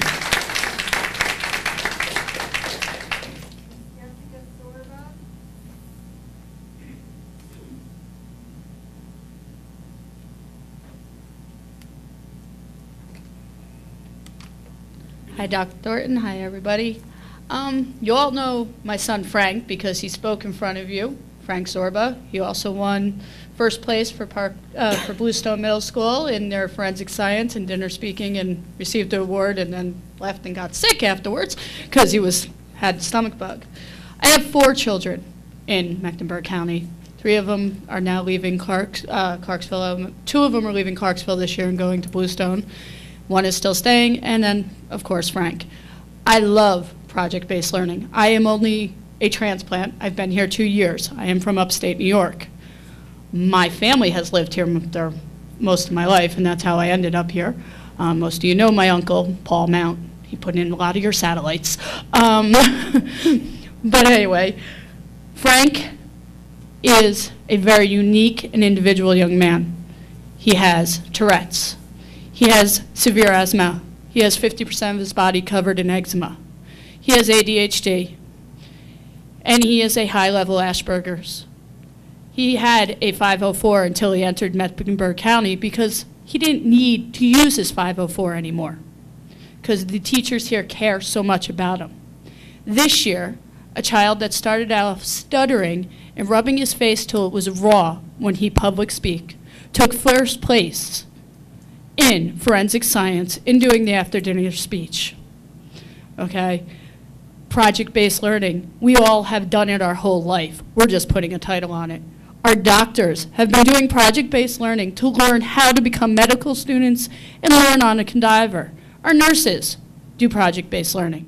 I'd rather have a nurse that has been taught how to administer and a doctor that has done the project-based to understand it and be my doctor than not do it. That's why we're using it for our children. Our children understand and know how to apply what they are learning now. Change needs to happen. Our children know how to use computers better than we do. Our children know how to set up microphones and everything else better than we do. We can't keep living in the black and white television stage of our lives. I'm sick of hearing how Dr. Thornton is bringing down this community because of what I see. He's an amazing man that has brought amazing changes and has changed my son's life 300 times. And thanks to Penny Miles, Gina Thomason, Mrs. Jones, Maddie Elam, Miss Shores, Miss Tuck, and Miss Pitter, my son has done more and hates to be in summer right now. He wants to go back to school. He's begging me to go back to school. My son missed 50 days of his first year in Mecklenburg County. This year, he missed 28 days, and that was with me keeping him home, kicking and screaming. And when he had to go to the nurse because of an asthma attack, the teachers had to plead with him to go to the nurse because he didn't want to miss a moment of his education system. My twin boys will now enter next year. They did not want to leave the middle school one day when we went there to visit and to see Frank do a demonstration. They wanted to stay. That's how much they love it. And they love Miss Dalton, but they want to be in middle school and do project-based learning. And they love you, Miss Dalton. I love you too. My daughter, Juliana, is so excited that we are now doing it in the elementary school. She has struggled.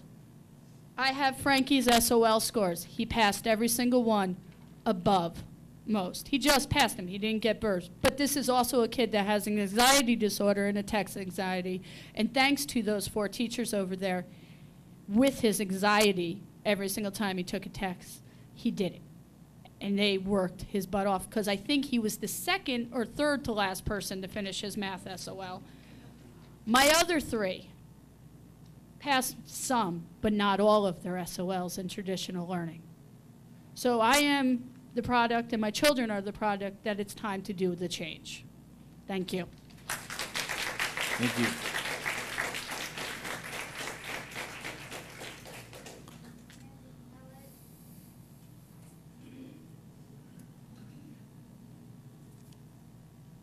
Good evening, Board. Good evening, ma'am. My name is Angie Kellett, and I'm here tonight as a parent. I'm trying not to get emotional. But this is about our kids, and it's serious. We need to build our children in a world that shows love and kindness. This year, my son was in elementary school. He is electronically oriented, like most of our kids. They are working on a Kindle and watching TV, working on an iPhone and watching a movie. They are overstimulated all the time, and then we put them in a classroom and we say, sit and listen. He had a hard time with that. He was put in a corner a lot. He was told, I don't want to hear it, a lot. But my daughter was in PBL this year, and in the beginning I was nervous about it because it is change, it's different. But I know from my job, we have to build a workforce, and we need critical thinkers, and they aren't out there. They're not getting that, sitting behind a desk, being preached to. So I supported the program. And my daughter is more confident, more articulate, better than me at this moment. She loves school, loves it. She's mad right now that she doesn't get to go to school. She wants to go and visit them now in the summer. She actually had teachers who told her they loved her. And you don't want to hear that anymore in our schools. She had teachers who were engaged, excited, they enjoyed their jobs, and it was obvious. Where my son did not have that. He hates school and loved it last year, and the teacher is the difference. Avery, my daughter, did have problems with some kids not holding their weight or pulling their weight in the projects. And they addressed it and handled it with themselves. She has learned to negotiate almost a little too well. At home, she negotiates with me because she's learned that from project-based learning. And I almost wish we'd never given it a name, because it is the same way we've been learning. It's just, now it has a name. She felt very confident and safe in going to her teachers and her coordinators this year with anything that came up. She had advanced scores on her language arts and her social studies. She worked really hard in math, and she missed it by 1 point. She had been taught all through elementary school, these scores are important. You cannot fail these. You have got to pass these. So when she didn't make it in math, she lost it. She really lost it. She felt like she was stupid and she had failed. And she went immediately to Ms. Gravitt, who, thank goodness, loved on her and made her understand that it's not that you're not smart. It's a hard test. It's a different test than you're used to, and you know this information, and gave her a workbook to help her over the summer. So she's already, without my pushing her, taken that notebook and that workbook, and she's working on it because she wants to improve in that area. And she knows it. We studied it. I know she knows it. It was just a hard test. And my notes are all over the place, so they're not organized, but she this summer is helping with a pre-K summer program. And the first day that we went to that program, she said, I asked her if she was nervous, and she said, you know, I'm really not, because I learned this year how to be confident, and I'm going to go in and tell that administrator what my ideas are, what I want to do with the pre-K kids. I'm going to ask her what she expects of me, and we're going to sit down and talk about it. And I feel good about it because I'm ready to do this. We walked in the door, and I stepped in front of her to introduce her to the administrator. She came around me and stuck her hand out to that woman, and she said, good morning, I'm Avery Kellett, and I'm here to help with your pre-K students.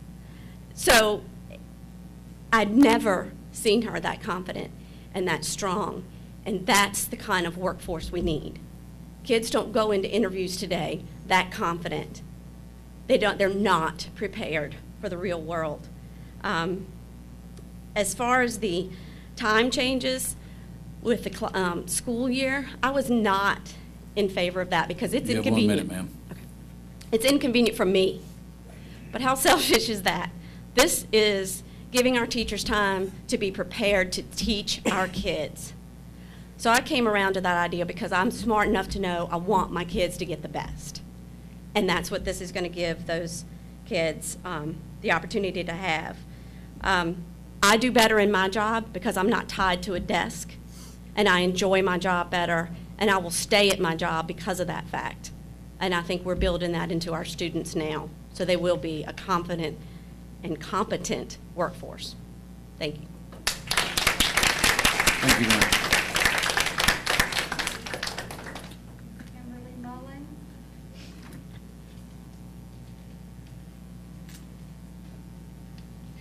Good evening, ladies and gentlemen. I am the woman who wrote the letter to the editor last week, and I would like to state before I begin that I stand behind everything I said.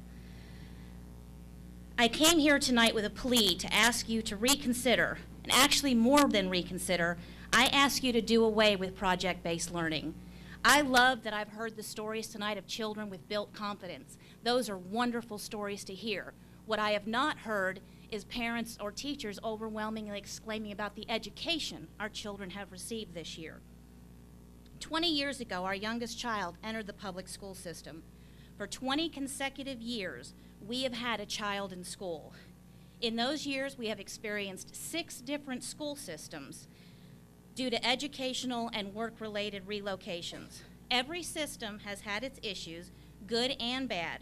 However, I can say with all honesty that until this year, we never experienced anything as ineffective to learning as project-based learning. When our youngest daughter began school in the 1st grade here in Mecklenburg County, the system seemed like any other, good in some places, lacking in others. But she seemed to be doing well in most classes and especially loved the accelerated reading program. In fact, in 4th grade, she won a bike for her reading success. I would like to point out that my daughter is weak in many subjects, but reading is her passion. For those in this room who are not aware of the program, it is one that rewards children for reading books, then taking tests on those books and giving the children points. The score system runs in blocks of 50 points. Most children reach 50 and then 100. At 150, you've lost around half the class. And by 250 points, you're down to just a few children. Christy's points for the end of her 4th grade year were 436. She accelerated in your accelerated reading program, and I applaud that program. It gave her what she needed to feel successful. She took home the award for the most points along with a trophy. I would also like to point out that our daughter has passed all of her SOLs every year by the end of 5th grade. But then came project-based learning. Lack of communication was our first issue. My big campus was touted as the go-to place for information. And that's fine, unless you're one of the many, many children in this county who do not have access to a computer at home, such as our own children, we also do not have TV, or our neighbors' grandchildren. I never knew what her homework was, or even if she had any homework, and most days it seemed that she didn't. Then the projects began, and that was all we heard about for the rest of the year. 3 field trips to the dam, a book cover, a globe, a timeline of her life, an ecology project, a story with poster, and some poems. By the 2nd semester, my husband and I became seriously concerned about her lack of core education that we were seeing, and I did set up a meeting with her teachers. They talked about the projects enthusiastically. They spoke of my big campus, and they decided that Christy wasn't organized, which she isn't, but the irony was amusing. I was taken on a tour of the 6th grade hallway to see her projects, the ones that they could find anyway, and then taken into the project room to view the latest project that she had been working on, or so they thought. While a majority of the children had completed their projects, or were almost complete, our daughter and her partner had not even begun their project, and yet no one knew. They had a sketch, but that was it. The project done completely at school was due to be finished in less than 3 school days. I wanted to know what my child had been doing for the past 3 weeks. When the expo arrived the following week, my husband went to each and every child and asked them what their project was about. Not one child, including my own, could tell you what his or her project was representing. They could tell you what it was made of, but not what it was. During the last week of school, each child was to pick a project and present it to a panel of judges for a grade. Chris and I sat in on Christy's presentation. She clearly had very little knowledge of her project despite the weeks and field trips spent on it, and when it was time for the panel to ask her questions, she was asked things such as, where did you get the ideas for your material? It was very creative. That she could tell them in great detail. As Chris and I waited for Christy's presentation, we had the opportunity to wander the 6th grade hallway. We saw tons of projects. A doll wearing a Red Sox shirt, Barbie missing an arm while standing on a surfboard, an excellent Model T Ford made out of cardboard, paper mosaics, book covers, globes, weather maps, water projects, and story posters. You have 1 minute, ma'am. Okay, attached to many of these projects were Post-it notes. Out of curiosity, we decided to read some of them. They were critiques of the projects made by other children. Truly insightful. We read, I would have used chalk for water, I like your feathers for clouds, or I would have outlined the states in red. These were not educational related comments, and I'm going to skip ahead because I'm running out of time. Project-based learning most definitely brought out the creativity in our children, but it failed them on a grand scale in one area, and that's learning. My daughter still cannot divide 2 or 3 base numbers. She cannot multiply 2 or more digit numbers. She entered 6th grade not knowing how to divide numbers with decimals, and she left not knowing how to divide numbers with decimals. You are our children's voices. You are the voices of our educators, and I know that they are telling some of you they do not like this program, that it is a failure. Our children and our teachers are counting on you to represent them. If you allow fear of any kind to keep you from putting them first, then you need to question whether or not you deserve to sit in those seats. So thank you for your time. Thank you.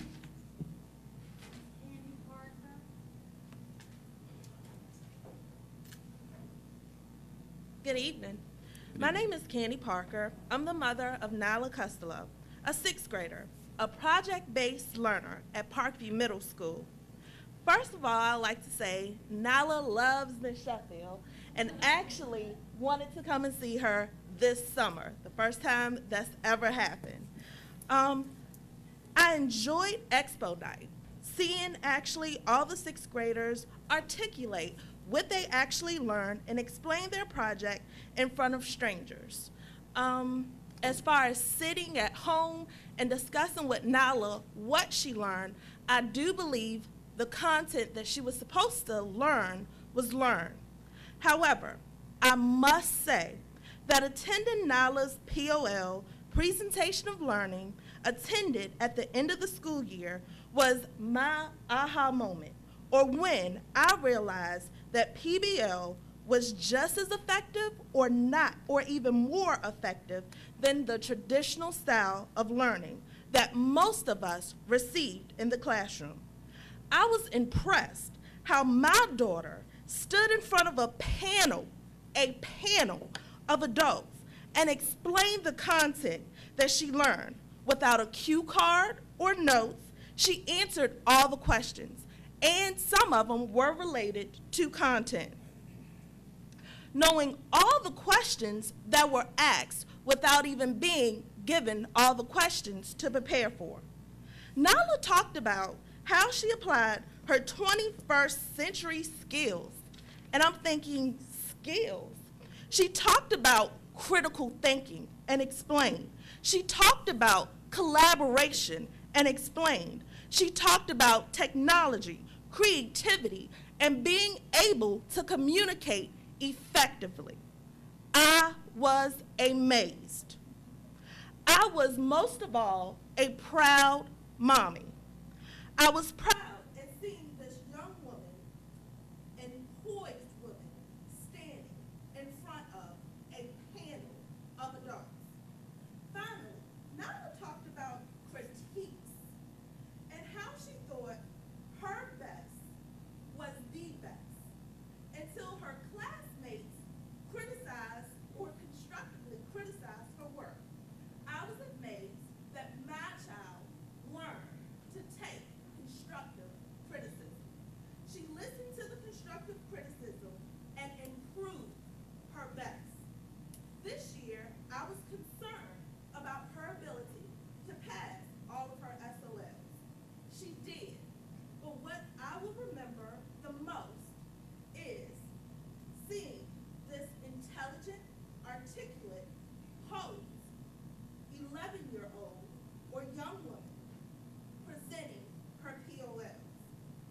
I also had other concerns that I was vocal about and were addressed by the teachers and administration.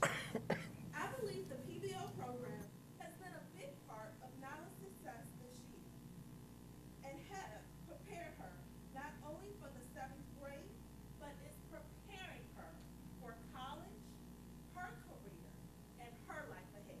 Thank you. Thank you.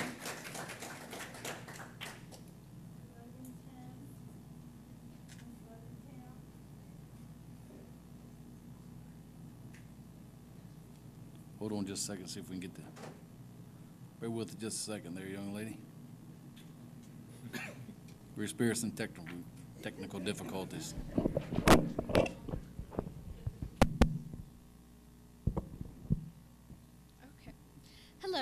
My name is Logan Tim, and I just absolutely love PBL. PBL is not just about learning and the SOLs. PBL also helps us with our teamwork skills, and it teaches us how to present and express ourselves with creativity.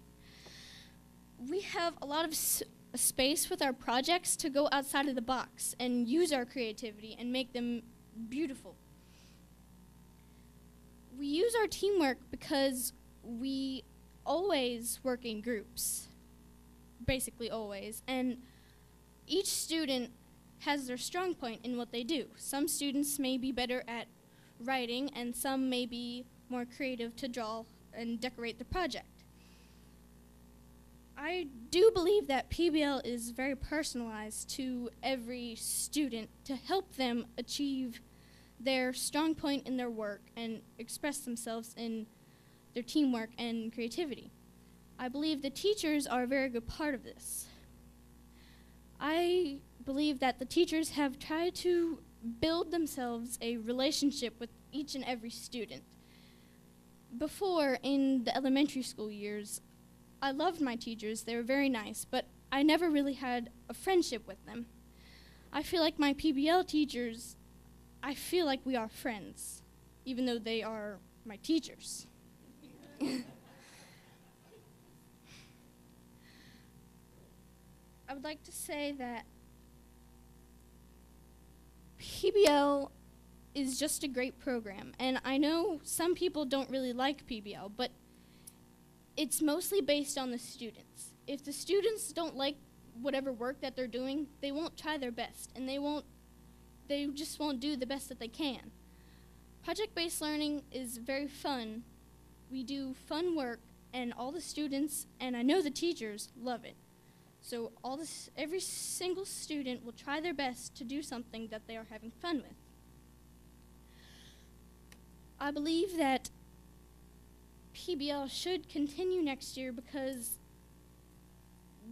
it's just a great program. It helps us express, like I said earlier, our creativity and our teamwork, and it especially helps us to present. My mother told me that she was very proud of me to see when I did my POLs because I'm just a child. And then to stand there in front of the panel of judges and talk to them and tell them what I've been doing this whole school year and explain to them what I have done in my project, she told me that she was very impressed. I think PBL is a great program, and we should continue it next year. That's all I have to say, so thank you. Thank you.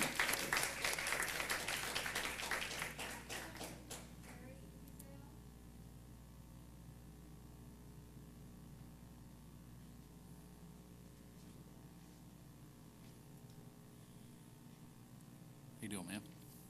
Good evening, school board members and Dr. Thornton. My name is Terry Walker, and I have a daughter, Skylar, that just completed 6th grade at PVMS in the PBL program. I was asked to speak tonight on behalf of PBL. When we first heard about PBL, to me it seemed too good to be true, and Skylar instantly loved it. My biggest reservation about it was the dreaded SOLs. I went online and read what I could about PBL and did see that the positive outweighed the negative. At the time, Skylar wasn't having a good 5th grade year. We were introduced to everyday math that as a parent I hate, but that's for another time. And for some reason, her and the teachers just didn't have a good relationship. She managed to get honor roll every 9 weeks but one, and she hated school every day. Every morning was a struggle to get up. This was the first time we had ever had this problem with Skylar. So when she was introduced to PBL and met the chosen teacher, she was all on board. After the year we had, we couldn't let her down. The teachers were very enthusiastic, and it seemed like a good group of students that were signed up. Summer came and went, and she nervously started middle school. First day home this year was complete opposite of 5th grade. She loved school. Every day since then has pretty much been the same thing. I don't have to fight with her in the morning, and she doesn't want to miss school. Throughout the year, Skylar brought homework home almost every night this year. She had a lot of traditional work to do, I felt. I didn't get the impression from her that it was projects all day. When she did do projects, It was mostly done in school, and she had a lot of research to do. I do think PBL has introduced her to more responsibility and shown her a touch of the real world, having to work with others and being held accountable. Overall, I have been very pleased with the PBL program and glad that she will continue to do it hopefully next year, and so is she. I do think they had some problems or issues, for lack of a better word, to work out, but I think they know that and are striving to make the program better. I still have concerns about college admittance and PBL classes, but I want to believe that this is a priority with our school leaders. In closing, I know there are a lot of parents and students that are scared to death of PBL, but I do think it can be good for honor students to those with learning from honor students to those down with learning disabilities. And I hope they will continue to give it their best. Oh, and my biggest reservation was the dreaded SOLs. Well, I'm happy to report that she passed all her SOLs. She didn't do as well as she has done in past years, but she also didn't spend the month or more leading up to it reviewing and memorizing facts as she did in the past. I realize that the SOLs are changing, and we need to change as well. Thank you. Thank you.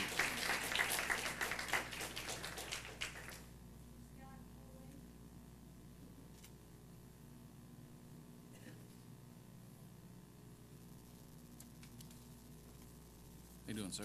Hey, good evening. My name is Scott Pulley. I have two children that go to school in Mecklenburg. One going to the 5th, and then one just finished PBL in 6th grade. I was asked to speak tonight in reference to PBL. Whether or not I'm an advocate of PBL, I'm an advocate for the kids. Whatever program, and I hope, and I would say everybody in the county wants the best for our kids and their future. And I know the board feels the same way. It doesn't matter what we call it, PBL, traditional. If the kids are learning, then, you know, we all know that it's 21st century, everything is changing as far as technology. My biggest concern, and I was very thankful for you, Dr. Thornton, and for the teachers, saying some of the things to question some of the negativity that we see every day. Because that's my biggest concern in how the board is making decisions without, in my opinion, proper communication back to the public. When the community just sees one side or the negative to anything, and the board or administrators do not even respond, it's perception.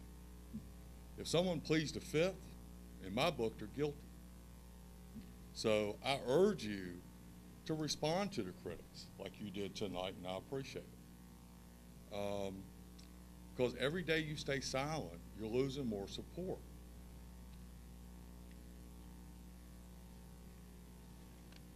So, just like with PBL, I think there was a little lack of communication to the county.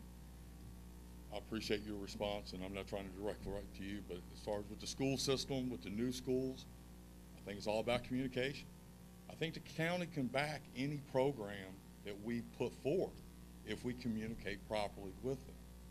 You're in a room full of educators and people that inform themselves. I already knew that when I saw the negative as far as your wife, because I informed myself and dug deeper. Okay, I do that. Not everybody in this county does that. Everybody in this county, some people, the only news they get is reading a newspaper. So if we're not, as a board or citizens, directing back to letter to the editors, okay, in response, what are the other people going to believe?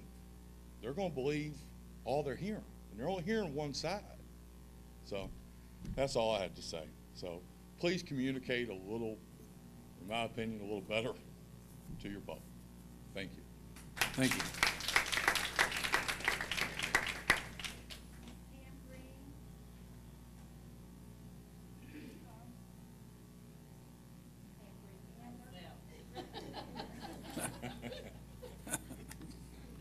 Good evening again. Yes, ma'am. I will be speaking from a PBL parent, Pamela Green. She was not able to make it tonight, so she sent us a letter.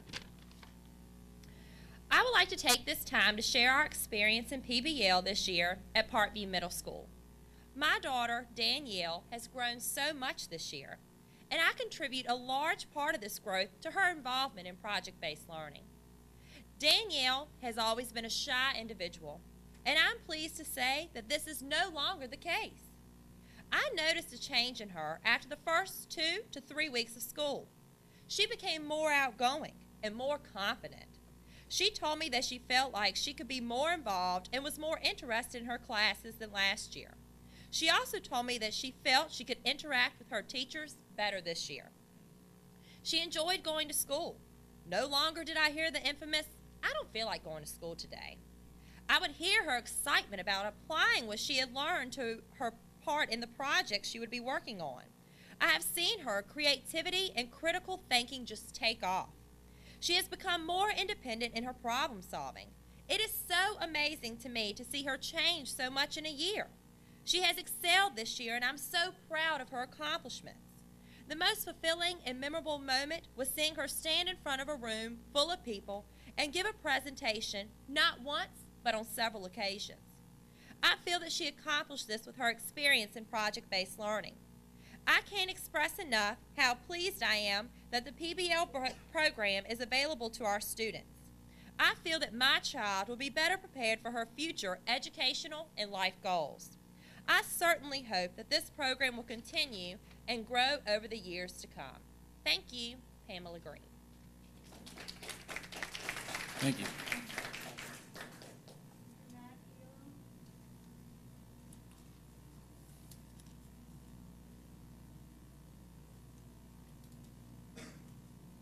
Good afternoon, board members, chairman, Dr. Thornton, and members of the audience. I actually have 2 pieces of information I would like to share this evening. The first one comes from a PBL parent. It says, "I am grateful to share my experience and praise for PBL. My daughter, Molly Kazawa, really enjoyed this school year in comparison to any other year. I think the idea of projects to further educate the results were amazing. The children had a good amount of freedom to learn about their specific interest. The children displayed their knowledge of the projects by being able to walk the halls at each expo, giving details of how certain projects were made and why they were made, what prompted their idea, and being able to answer simple to hard facts about each project. It was obvious they were proud of their accomplishments. PBL allowed children to be able to express their creativity and interest on a much more deeper level. One of the memorable parts of PBL was the time my husband and I got to spend with our daughter as she proudly showed us her projects. We were able to work closely with Molly and experience the creativity and knowledge of her interest. This was a wonderful experience where my husband and I learned some great facts, but also an experience with Molly that made us more aware of what was going on in school. It provided a closeness where we had quality time to spend together. Sincerely, Lisa Kazawa." Now comes my part. I'm normally a fly by the seat of my pants kind of person, so I wrote this in like 2 minutes back there waiting on everybody else to speak. So here goes. It says, "First of all, I would like to extend the invitation for anyone who has not yet attended any PBL classroom and talked with the students involved to do so before formulating your opinions. Now I would like to express something that I believe goes by unnoticed unless you are there every day. That is the culture that we are building.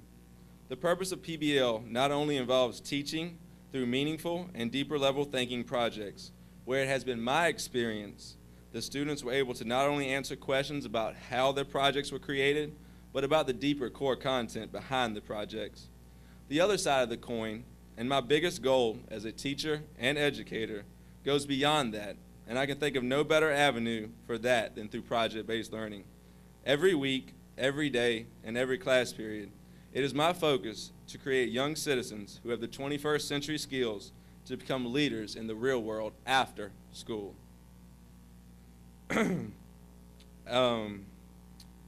A day does not go by that I do not learn something, and I want to instill that same enthusiasm into my students. We focused this year a lot on our 5 habits of heart and mind: to show respect, to show creativity, to show integrity, to show effective communication, and to show perseverance. Changing a culture is not easy, but in the end, it is worth it. And I challenge you to get on board to become involved in something as great as what we have here in Mecklenburg County, and that is project-based learning. Thank you. Thank you.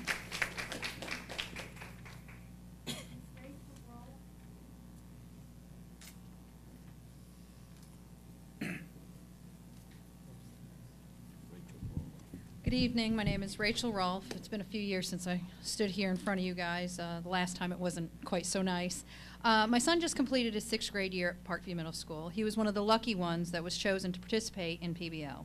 I would consider this year a complete success. His grades were very good all year long, a vast difference from last year. The projects and group work engaged him in learning. I saw him actively learning instead of passively. He had real classwork, homework, and studying every night. The projects were a way to showcase skills learned. I have heard and read many criticisms of the projects, including that the kids would choose the easy or lazy way. The projects were given certain criteria that had to be included in the project. The kids were then given choices of how to present their findings and research. The projects that I saw at the expos did not indicate that kids took the easy way out or were lazily done. It appeared to me the opposite. On more than one occasion, my husband would remark, "They took a lot of time on that." When given a choice, kids did select a method of presentation that suited their strengths, thereby creating beautiful work. As far as SOL scores, I do not consider them as an indicator of what my son learned. SOLs are not what I emphasize to my son. His overall grades and state of mind are what I emphasize. He looked forward to school this past year and would come home explaining concepts that he had learned, two things that I consider way more important than an SOL score. After seeing his 4 teachers here, I see how committed they are to our kids, and I am grateful that they were his gateway to middle school and beyond. I thought middle school years were supposed to be the toughest. I would not be able to describe this past year as that. The opposite, in fact. My son learned more than facts and how to take a test. He learned how to conduct research, compile it into a presentation, and, oh God, I can't even read my own writing, and present those findings. I felt so much pride in him on the last day watching his point of learning presentation. He was nervous but spoke clearly and with more confidence than I would have had at his age. I was at college before I felt that confidence to present things. He has these skills now. That being said, I think what has everyone all worked up is that the choice has been taken away. But then again, this was the first time that we were given a choice between traditional or PBL. My son made the remark to me today, and that's why I'm here, that he is scared that all this uproar was going to mean that PBL is going to be done away with, just like Buckhorn was.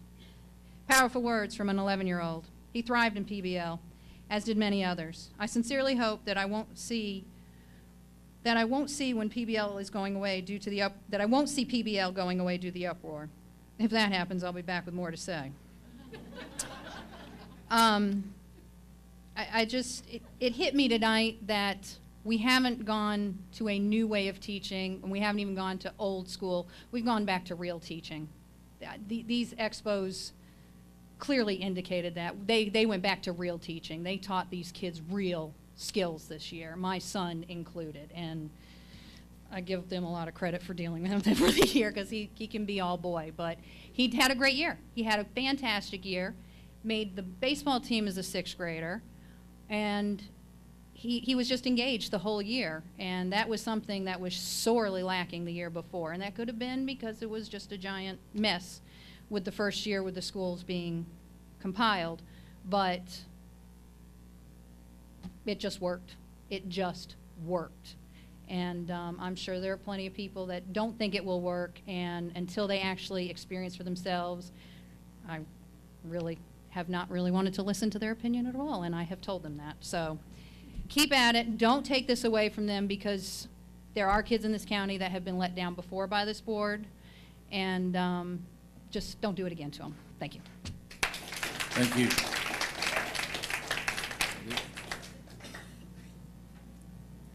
Is there anyone else here who didn't get to speak, who wanted to speak? All righty. Thank you very much for your input. We're going to move on to item number 8 under action, which is our budget. We have a motion that the school board approves the 2013-2014 budget. So moved. We have a motion. Do we have a second? Second. We have a motion and a second. Is there any discussion? Anyone have any discussion on the budget? Hearing none. All those in favor? All opposed? I vote yes with exception. Those two items are the energy management and service solutions.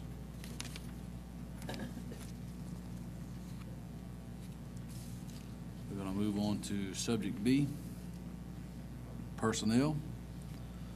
Have a motion, the school board approves the personnel recommendations. So moved. We have a motion, we have a second. Ms. Hicks, second. Ms. Shuttleworth? All those in favor? With exception. All opposed? We have one with exception, Ms. Shuttleworth. We're going to move on to subject C, our security badges. Have a motion, the school board approves the purchase of equipment and materials necessary for security badges. So moved. We have a motion and a second. Is there any discussion? I think we were presented this information at the last meeting. So is there any? All those in favor? None opposed, Ms. Shuttleworth? Move on to item D, procurement of laptops. Have a motion, the school board approves the procurement of laptops. So moved. Do we have a second? Second. We have a motion and a second. Is there any discussion? Hearing none, all those in favor? None opposed, Ms. Shuttleworth?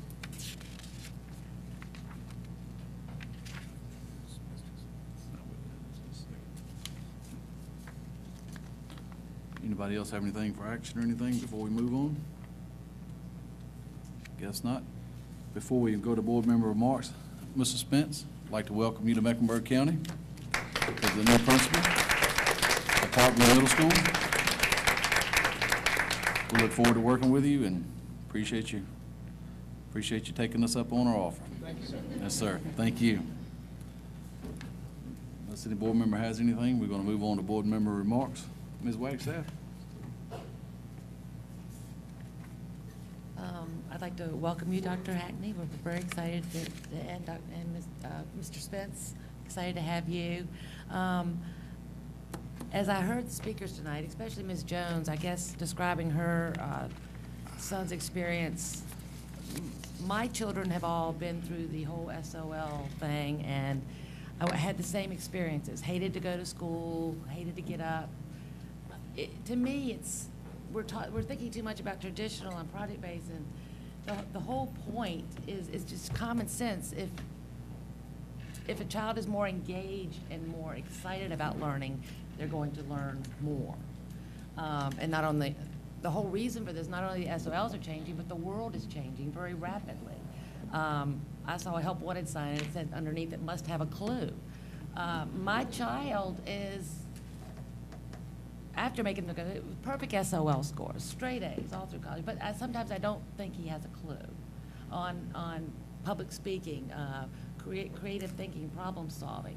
I wish that my children had had this opportunity, and that's why I'm going to work for its expansion and support it as much as I can, because my kids sort of missed out, and I think it's so important to prepare them.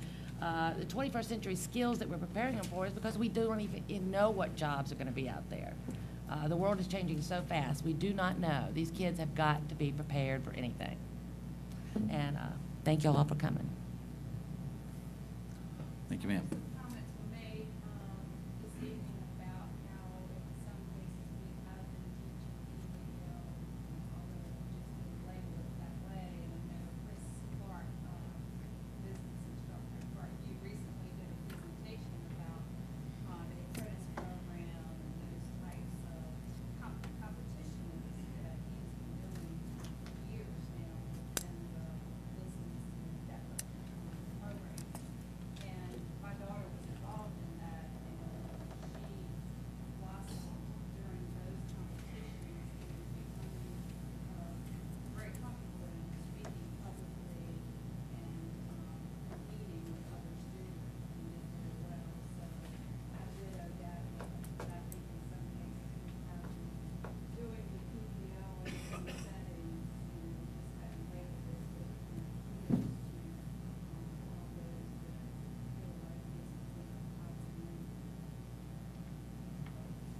26.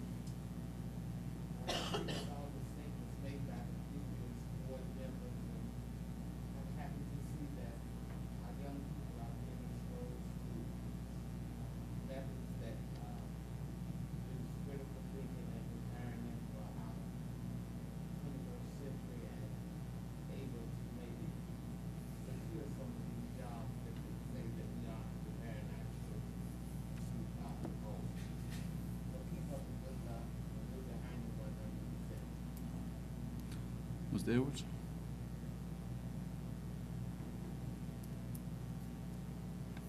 Yeah, I'm going to address something, and it has to do with the procedure letter that you sent us. I'd like this put on our agenda for our next meeting, which is in, what, 2 weeks away? 17th, yes, sir. Okay, to be discussed in public. I feel like that this procedure censors what we were elected to do as individual school board members to represent our constituents. I realize that I know we had a meeting with our attorney. This is not exactly what he said in that meeting. I take exception to it. When I have a subject that my constituents want to know something about, I feel like I have the obligation to bring that to this board and we discuss it and give them an answer to it. And I really don't think that it's the job of this board for 2/3 or over the majority of this board to say, no, we can't bring this out into the public. So I feel like we need to discuss this in public, we need to get it out, and we need to set a policy. A procedure is not a policy, and nothing is legal on this board until we vote and make it a policy. So I would like to bring it up. If we're going to make this a policy, and this policy passes the way it's written to me, then it can be challenged legally, and that's what I'd like to do. I want to set a policy, let you vote on it, and we'll find out where it goes from there. But I just don't think this is the answer to what we were elected to do, and I just want to get that off my chest tonight so I can sleep about it. Thank you. All righty, we will sure add it to it. Mr. Sturtevant?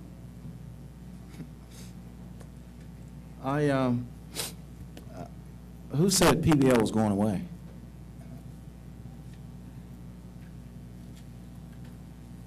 I'm curious. Everyone was here and they were talking about PBL going away, PBL going. No one ever said that. From day one since PBL has been implemented, we've had PBL presentations virtually every school board meeting. It was a pleasure to see the young talent coming up, giving those presentations, public speaking. It's tremendous.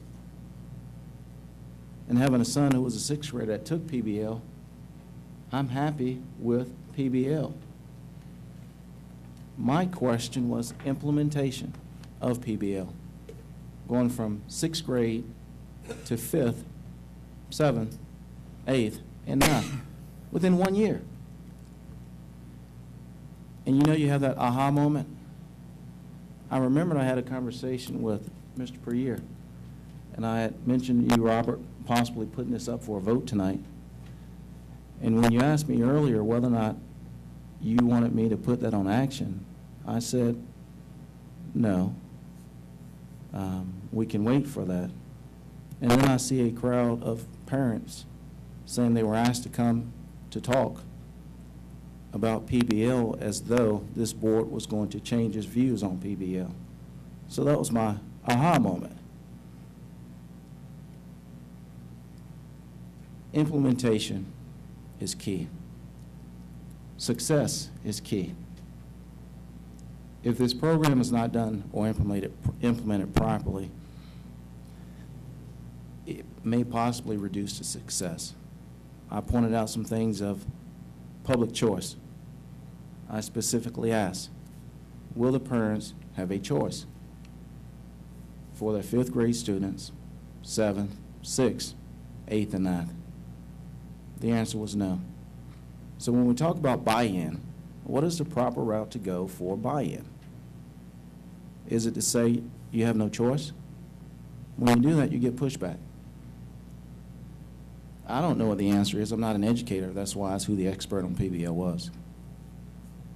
And Ms. Hackney, I look forward to you coming here. However, the plate has already been set before you even arrived. I understood from the beginning 6th grade implementation. See how that went. The following year, 6 and 7. So that's why I asked for, did we have a written, something in writing? Earlier, I know we did not. I do want to see the written plan of implementation so that I understand where we're going, which I did not know. But it's amazing to see all the parents coming, saying they were asked to come tonight to talk about PBL. That's all I have. Thank you, sir. Ms. Garner? I'm a former CTE teacher, so I see the value of projects, and I see the value of PBL. I visit the classroom, I enjoyed the projects, I enjoyed the kids. They were really excited when I went through. The teachers were very excited. So as far as PBL is concerned, I have always backed PBL. But in respect, I also see where Mr. Sturdivant's coming from. Instead of all of a sudden just jumping into it in all of these classes, maybe a little slower process. But PBL is a valuable tool to this county. The kids have succeeded and excelled. Also, Mr. Spence, I welcome you to the county and wish you good luck next year. Thank you, ma'am. Ms. Tanner? I want to take a little trip down memory lane and go back to the Marriott where this entire board was sitting at a retreat when they had just come back from San Diego to tell us about PBL. And during that retreat, this entire board sat there and we heard about PBL, we heard the enthusiasm. Ms. Pittard gave us a great review of it. Mr. Bullock talked about it. And at that retreat, the question was posed to every one of us, did we want to move forward with this?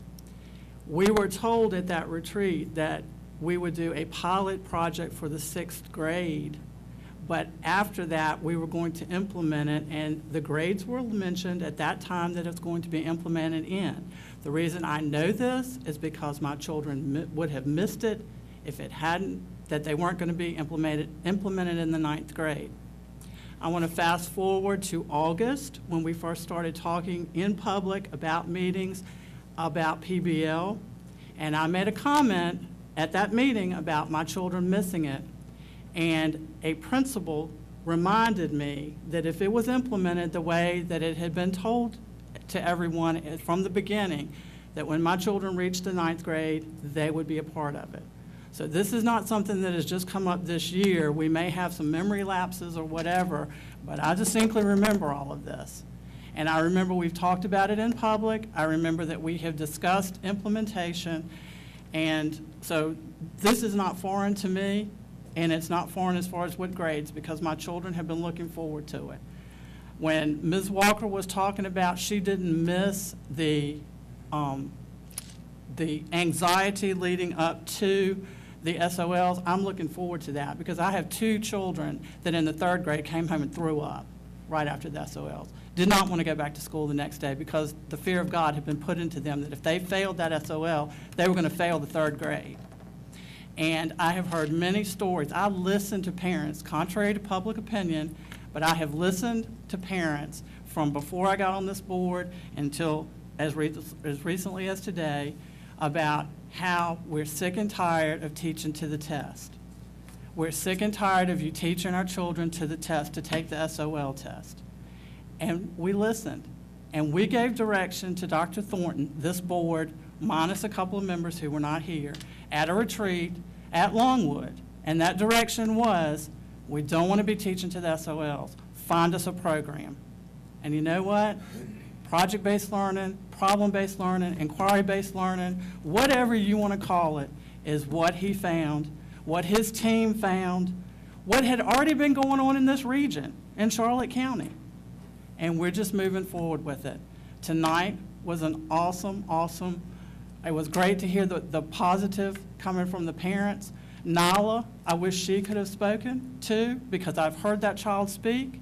I have taken groups of people through PBL, and she can tell you everything she learned. She can tell you the content she learned, and she's an amazing young woman.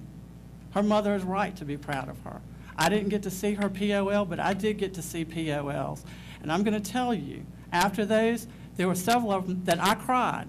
Ms. Gravitt can tell you that they would be ready to send the next one in, and they'd say, wait a minute, Ms. Tanner's got to get herself together. Ask Chris Reed. You can probably hear me sniffling and crying on the videos. I will continue to back this program because this is the best learning that we've had. And for one time, Mecklenburg County is ahead of the curve and not behind. Thank you. Thank you, ma'am. Mr. Bullock? Well, I had the opportunity to go out to California, to San Diego, and look at the program. And I was impressed with the students there. And I recall that the mother said that her daughter was working with the nurse with some kids at the some type of clinic or whatever, walked past her. We had kids out there in the first grade that walked up and shook my hand and says, my name is so-and-so, out in San Diego. And I had the opportunity this last month to sit as a judge with those students on the POLs. And I was impressed with those students. And I mean, they were able to answer the questions, and they showed no fear, and they communicated very well. And I'm proud of our teachers that have been involved in the project-based learning, and I believe the program will have a lot of success in the future. Thank you. Thank you, sir. Once again, I'd like to thank everyone for their participation tonight. It's been a long meeting. Ms. Spence, once again, I'd like to welcome you to the county. Ms. Hackney, look forward to working with you. Glad to have you back here. So unless anyone has anything else, I'd like to have a motion to adjourn. Ms. Puryear, you're going to announce our coach. Sir? Can we announce the coach or the new football coach? We can. I guess what was his? Oh, yes. Yes, I'd also like to congratulate Mr. Jackson, Mr. Waverly Jackson. He's going to be he was one of our assistants last year. He's going to be our head coach at Bluestone Senior High this year. So look forward to him carrying on the success we were experiencing. And so to have a motion to adjourn. So moved. Have a motion second. All those in favor? Unopposed.